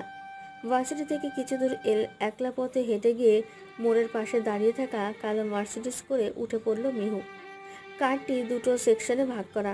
মিহু যে সেকশনে উঠলো সেখানে কিছু ব্ল্যাক কালারের জিন্স শার্ট ও আরও কিছু অ্যাক্সেসরিজ রাখা ছিল। কারের মধ্যে মিহু নিজের লুক ও নিরূপে বদলে নেয়। এরপর গাড়ি করে পৌঁছে যায় ওর সেই চেনা জায়গাটিতে। একজন মোটাসোটা করে লোক চেয়ারে বাঁধা অবস্থায় রয়েছে। শাফিন ওর পাশেই হাতে একটা লাঠি নিয়ে দাঁড়িয়ে আছে। লোকটিকে দেখে বেশ ভালোভাবেই বোঝা যাচ্ছে শাফিন ওকে প্রচুর মার মেরেছে। অন্যি দৌড়ে সে শাফিনের হাত থেকে লাঠিটা নিয়ে লোকটির হাতের ডানায় জোরে একটা বাড়ি মেরে দিল। ব্যথায় লোকটি চেঁচিয়ে উঠল। অন্যের সামনে মেরেই চলেছে, অন্যের সমানে মেরেই চলেছে লোকটিকে। মনে হচ্ছে যত রাগ ক্ষোভ লোকটির ওপর হওয়াই উচিত, কারণ এই সে যে চট্টগ্রামে অন্যকে মারার প্রচেষ্টা চালিয়েছিল। হাত থেকে লাঠিটা ফেলে দিয়ে লোকটির চোয়াল চেপে ধরে জিজ্ঞেস করে, হ্যাঁ রে, মরার পাখনা গজিয়েছে তোর? হ্যাঁ, আমায় মারতে এসেছিলি? আচ্ছা, কি করে ভাবলি বলতো যে তোকে আমি ছেড়ে দিব? অবশ্য তোকে ছাড়ার তো প্রশ্নই আসে না। তুই মরবি, সাথে তোর মাস্টার মাইন্ড বসও। দাঁতে দাঁত চেপে কথাগুলো বলল অন্যি। আজ শাফিন বেশ চমকে গেছে অন্যিকে এভাবে দেখে। এর আগে এতটা হিংস্র অন্যিকে দেখেনি সে। শাফিনকে উদ্দেশ্য করে অন্যি বলল, ওর ওপরে যে আছে তার নাম আমার চাই, গট ইট। শাফিন মাথা নাচিয়ে হ্যাঁ সূচক জবাব দেয়। এটা দেখে রাগে ফুঁসতে ফুঁসতে চলে আসে বাইরে। ড্রাইভারকে বিদায় দিয়ে নিজেই গাড়ি নিয়ে বেরিয়ে পড়ে। একটু পর গাড়িটা নিজের আলিশান বাংলার সামনে এসে দাঁড় করায়। রাত হয়ে গেছে, তাই বাড়ির কারোর সাথে কথা না বলেই ঘরে ঢুকে পড়ে। ভালোবাসি, ভালোবাসি, আপনাকে অনেক ভালোবাসি। এবার যে আমিও মরছি আপনার ভালোবাসায়। কি আছে এই ভালোবাসা নামক শব্দটাতে? অন্য জগতের সুখ দেয়, অন্য রকম অনুভূতি জাগায়। আচ্ছা, আপনাকে তো আমি পছন্দ করতাম না, তাহলে ভালোবাসলাম কি করে বলুন তো? কি বলতো অর্ণি, ভালোবাসা জিনিসটাই এমন, অপছন্দকেও প্রিয় বানিয়ে দেয়। হ্যাঁ, আমারও তাই মনে হচ্ছে। আমিও তোমায় অনেক ভালোবাসি মিহু, তোমায় নিজের কাছে আগলে রাখতে চাই, আরও বেশি ভালোবাসতে চাই তোমায়। তুমি কি আমায় সেই সুযোগ করে দেবে? কেন দিব না? আমিও যে আপনাকে ভালোবাসি, সারাটা জীবন আপনার সাথে একসাথে কাটাতে চাই। বলেই অর্ণবকে জড়িয়ে ধরে অন্যি। সাথে সাথে একটা গুলির আওয়াজ হয়। চমকে ওঠে ঘুম থেকে জেগে, শোয়া থেকে বসে পড়ে সে। রুমে এসি থাকা সত্ত্বেও ঘেমে উঠেছে সে। এমন স্বপ্ন মানে কি ছিল এমন স্বপ্নের? আর ওই গুলির আওয়াজ সব কিছু কি বোঝাতে চাচ্ছিল? সব কিছু মাথার উপর দিয়ে যাচ্ছে ওর। কাল রাতে ওই লোকটাকে মারার সাইড এফেক্ট হয়তো এটা ছিল। অবশ্য একটা জিনিস ভেবে সে মুচকি হাসে। অর্ণবকে সে স্বপ্নের মাঝে ওইভাবে ইস ভাবতেই লজ্জা লাগছে। সব চিন্তা মাথা থেকে ঝেড়ে ফেলে ওয়াশরুমে গিয়ে ফ্রেশ হয়ে আসে। রেডি হয়ে রুমের বাইরে পা রাখে। নিচতলার ড্রয়িং রুমে বসে ওর চাচা ও চাচি চা খাচ্ছিল ও খবর পড়ছিল। তখনই অন্যকে সিঁড়ি দিয়ে নামতে দেখে চমকে ওঠে। হাত থেকে খবরের কাগজ রেখে উঠে এসে জিজ্ঞেস করে, কিরে মা, কখন এলি তুই? আর আমাদের জানাসনি? ছোট আব্বু, কাল অনেক রাত করে ফিরেছি, তাই আর তোমাদেরকে ডাকিনি। ভালো করেছিস মা। তা তুই সুস্থ আছিস তো? আসতে কোনো অসুবিধা হয়নি তো? না, কোনো সমস্যা হয়নি ছোট আব্বু। তুমি ঠিক আছো তো? হ্যাঁ, আমার আবার কি হবে, আমি ঠিক আছি। তুমি কিছুদিন আগে বলেছিলে না বিয়ের ব্যাপারে? হ্যাঁ বলেছিলাম। তুই কি কাউকে? হ্যাঁ, আমি একজনকে ভালোবাসি এবং তাকেই বিয়ে করতে চাই। এটা তো অনেক ভালো কথা। তুই তো আগে বলবি, আমি আজই তোদের এঙ্গেজমেন্ট করে রাখতাম।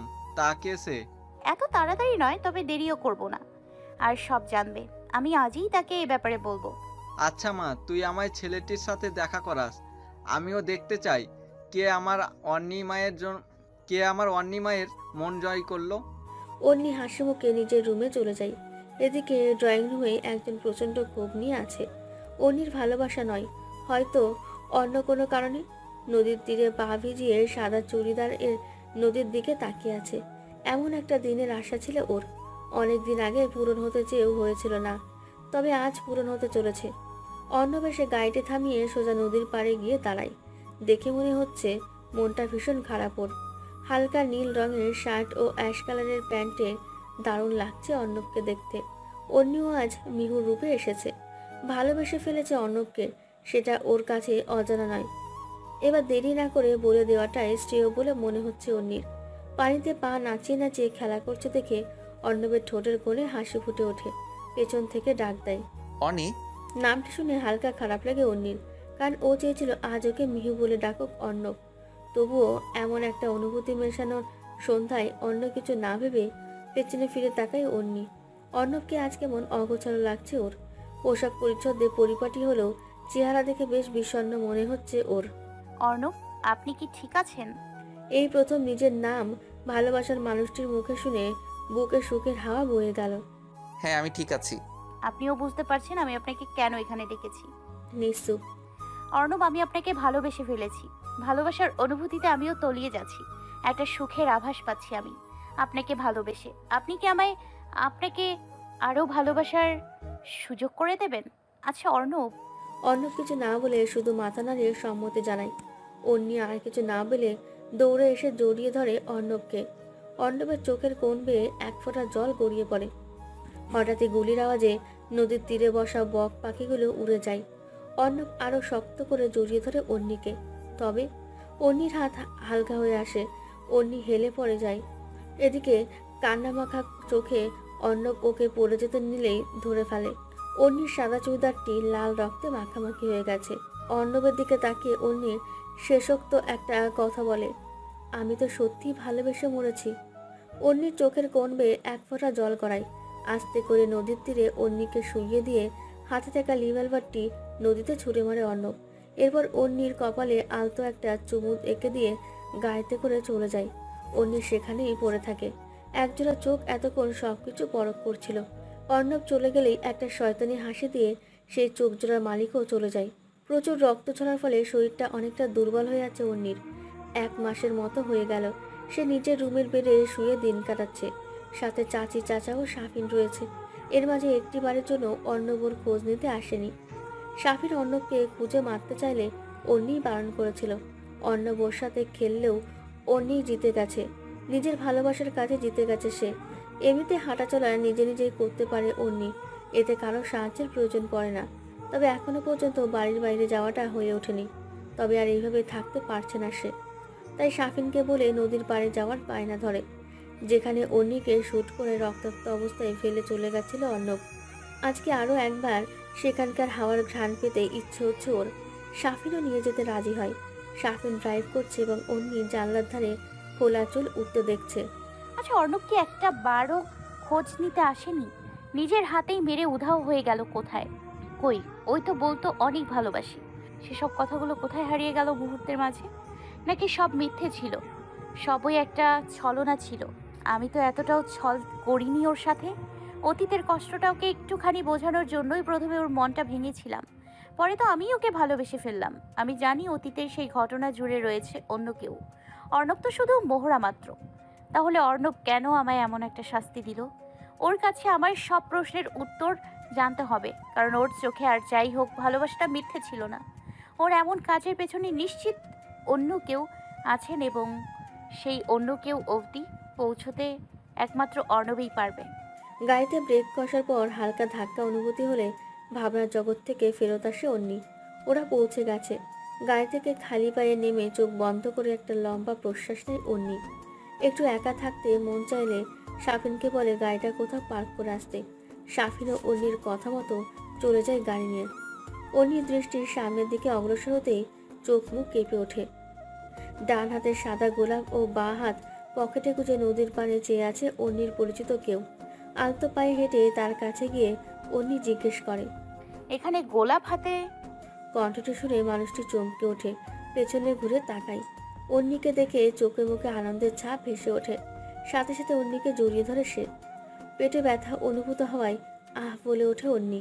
খুব ট্রিক করেই মেরেছিলেন। আগে থেকেই জানতেন তাই না কোথায় গুলিটা করলে মর?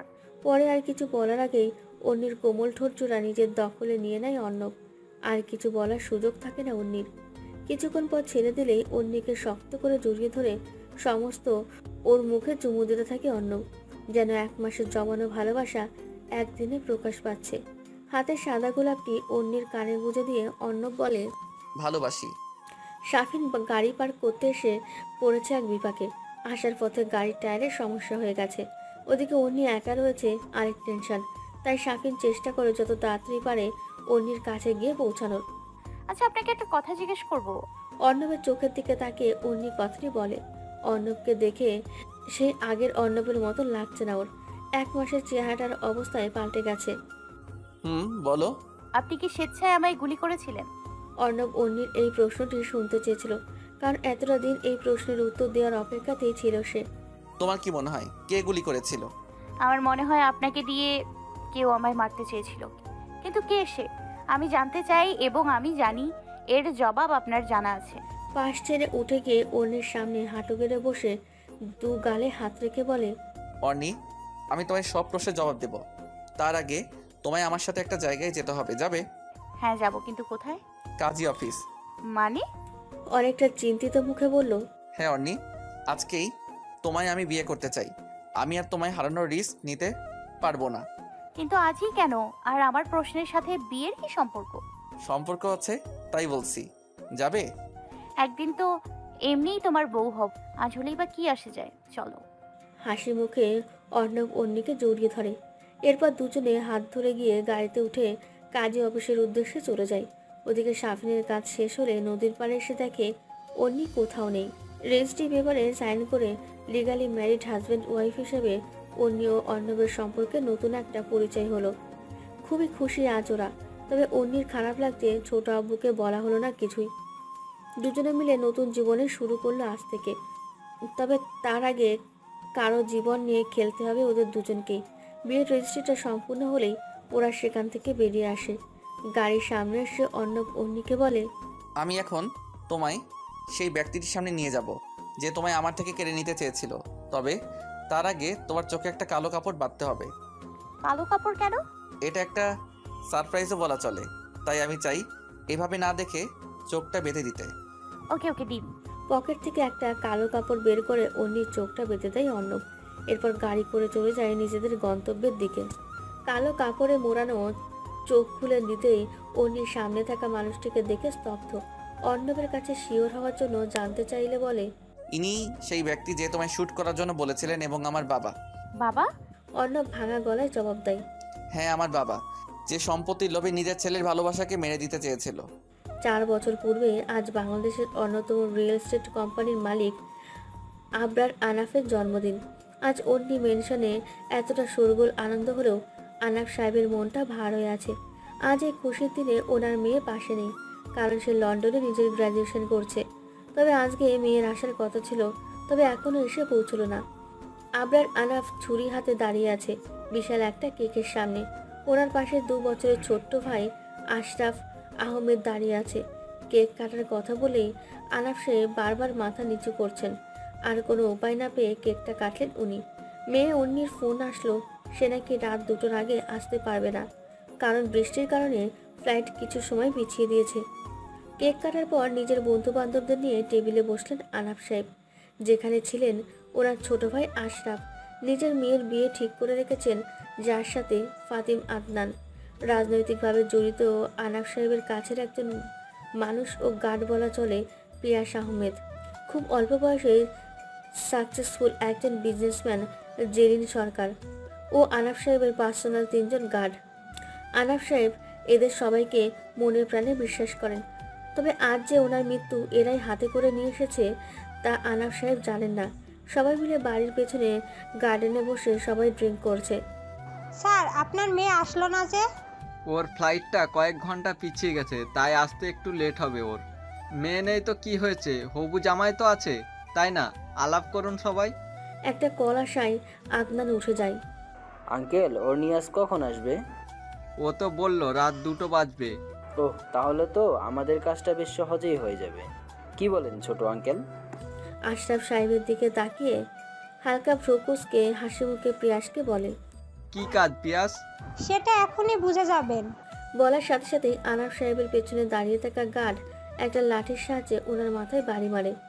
তৎক্ষণাৎ উনি আহা বলে চিৎকার দিয়ে ওঠেন। আনাফ সাহেবের এমন চিৎকার করায় ফোনে কথা বলতে থাকা আদনান দৌড়ে চলে আসে। এসে দেখে আনাফ সাহেব মাথায় হাত দিয়ে মাটিতে গড়াগড়ি খাচ্ছেন।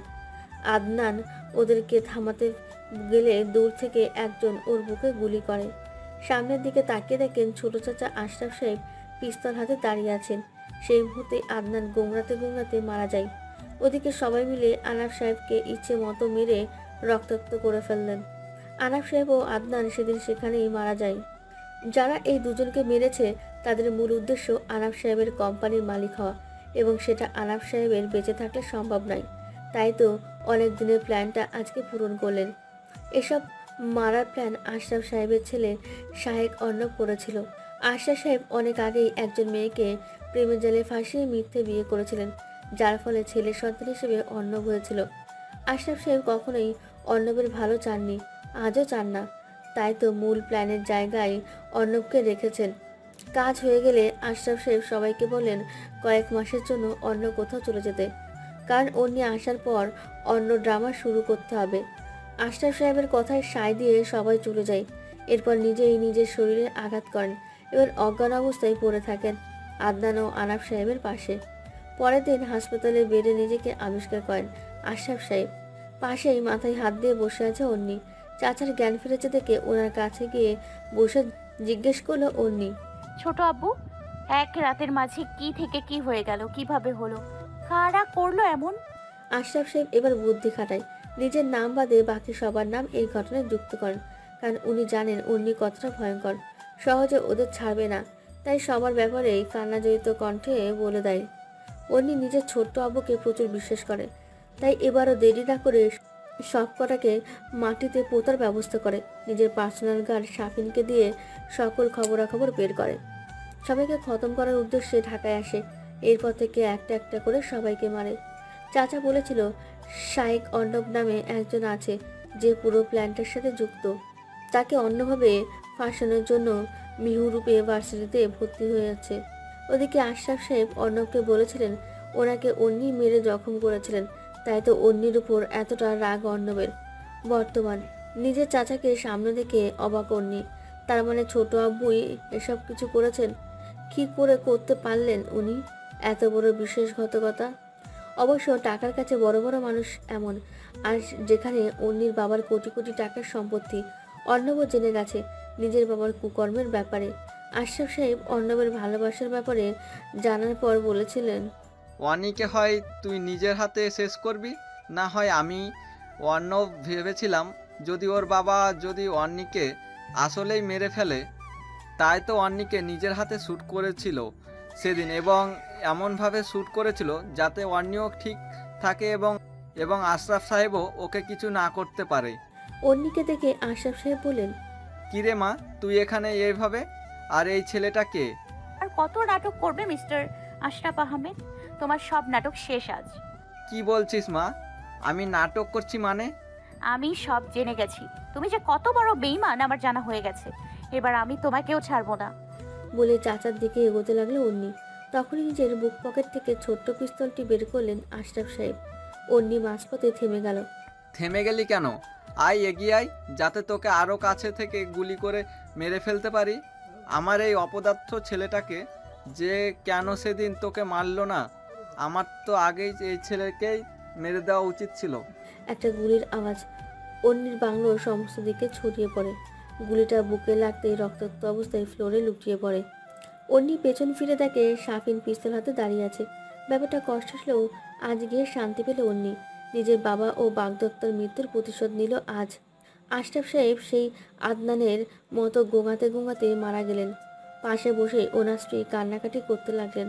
অর্ণবের চোখ বেয়ে জল পড়লেও তা বলা যেতে পারে খুশির কান্না। নিজের বাবাকে এমন শাস্তি দেওয়া কোনো সন্তানই চাইবে না। তবে ওর বাবা যে বাবা ডাকতে শোনার জন্য যোগ্যতাও রাখে না। উনি যতটা সাহসী ততটাই ভয়ঙ্কর। তবে আজ সে কেঁদে দিয়েছে। কাঁদতে কাঁদতে সে ফ্লোরে বসে পড়ে। অর্ণব ওর কাছে এসে বসে বলতে থাকে, কেঁদো না অর্নি, আজকে তোমার কাজ পূর্ণ হলো। আজ থেকে আর কখনো কারো রক্ত ঝরাতে হবে না তোমায়। কাঁদছো কেন? আমার আপন বলতে কেউই রইল না। সবাই আমাকে ছেড়ে চলে গেল। বাবার চলে যাওয়ার পর একমাত্র ছোট আব্বুই ছিল যাকে আমি এতটা বিশ্বাস করতাম, আর সেই আমায় এত বড় ধোঁকা দিল।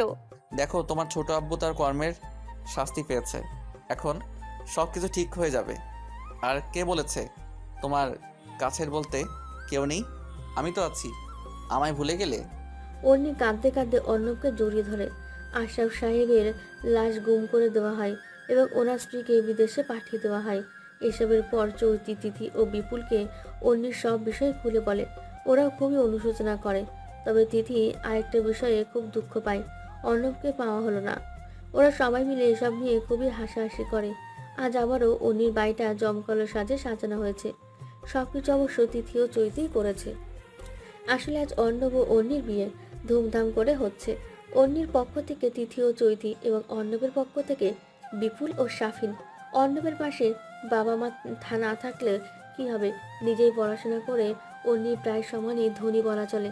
আজ ওদের ধুমধাম করে বিয়ে হচ্ছে। একটা ডার্ক গ্রিন কালারের লেহেঙ্গা, যার উপর সোনালি পাথরের কাজ করা এবং গর্জিয়াস মেকআপে অন্যিকে দেখতে দারুণ লাগছে। অর্ণব সোনালি রঙের একটা শেরওয়ানি পরেছে। দেখতে দুজনকেই দারুণ লাগছে। বিয়ের কাজটা ভালোই হয়ে গেলে অন্নি নিজের বাড়ি থেকে বিদায় নেয় এবং গাড়ি করে অর্ণবের নিজের বাংলোতে চলে আসে। ওর বাংলোটাও ভীষণ সুন্দর করে সাজানো হয়েছে, ঠিক যেমনটা অন্নি পছন্দ করে।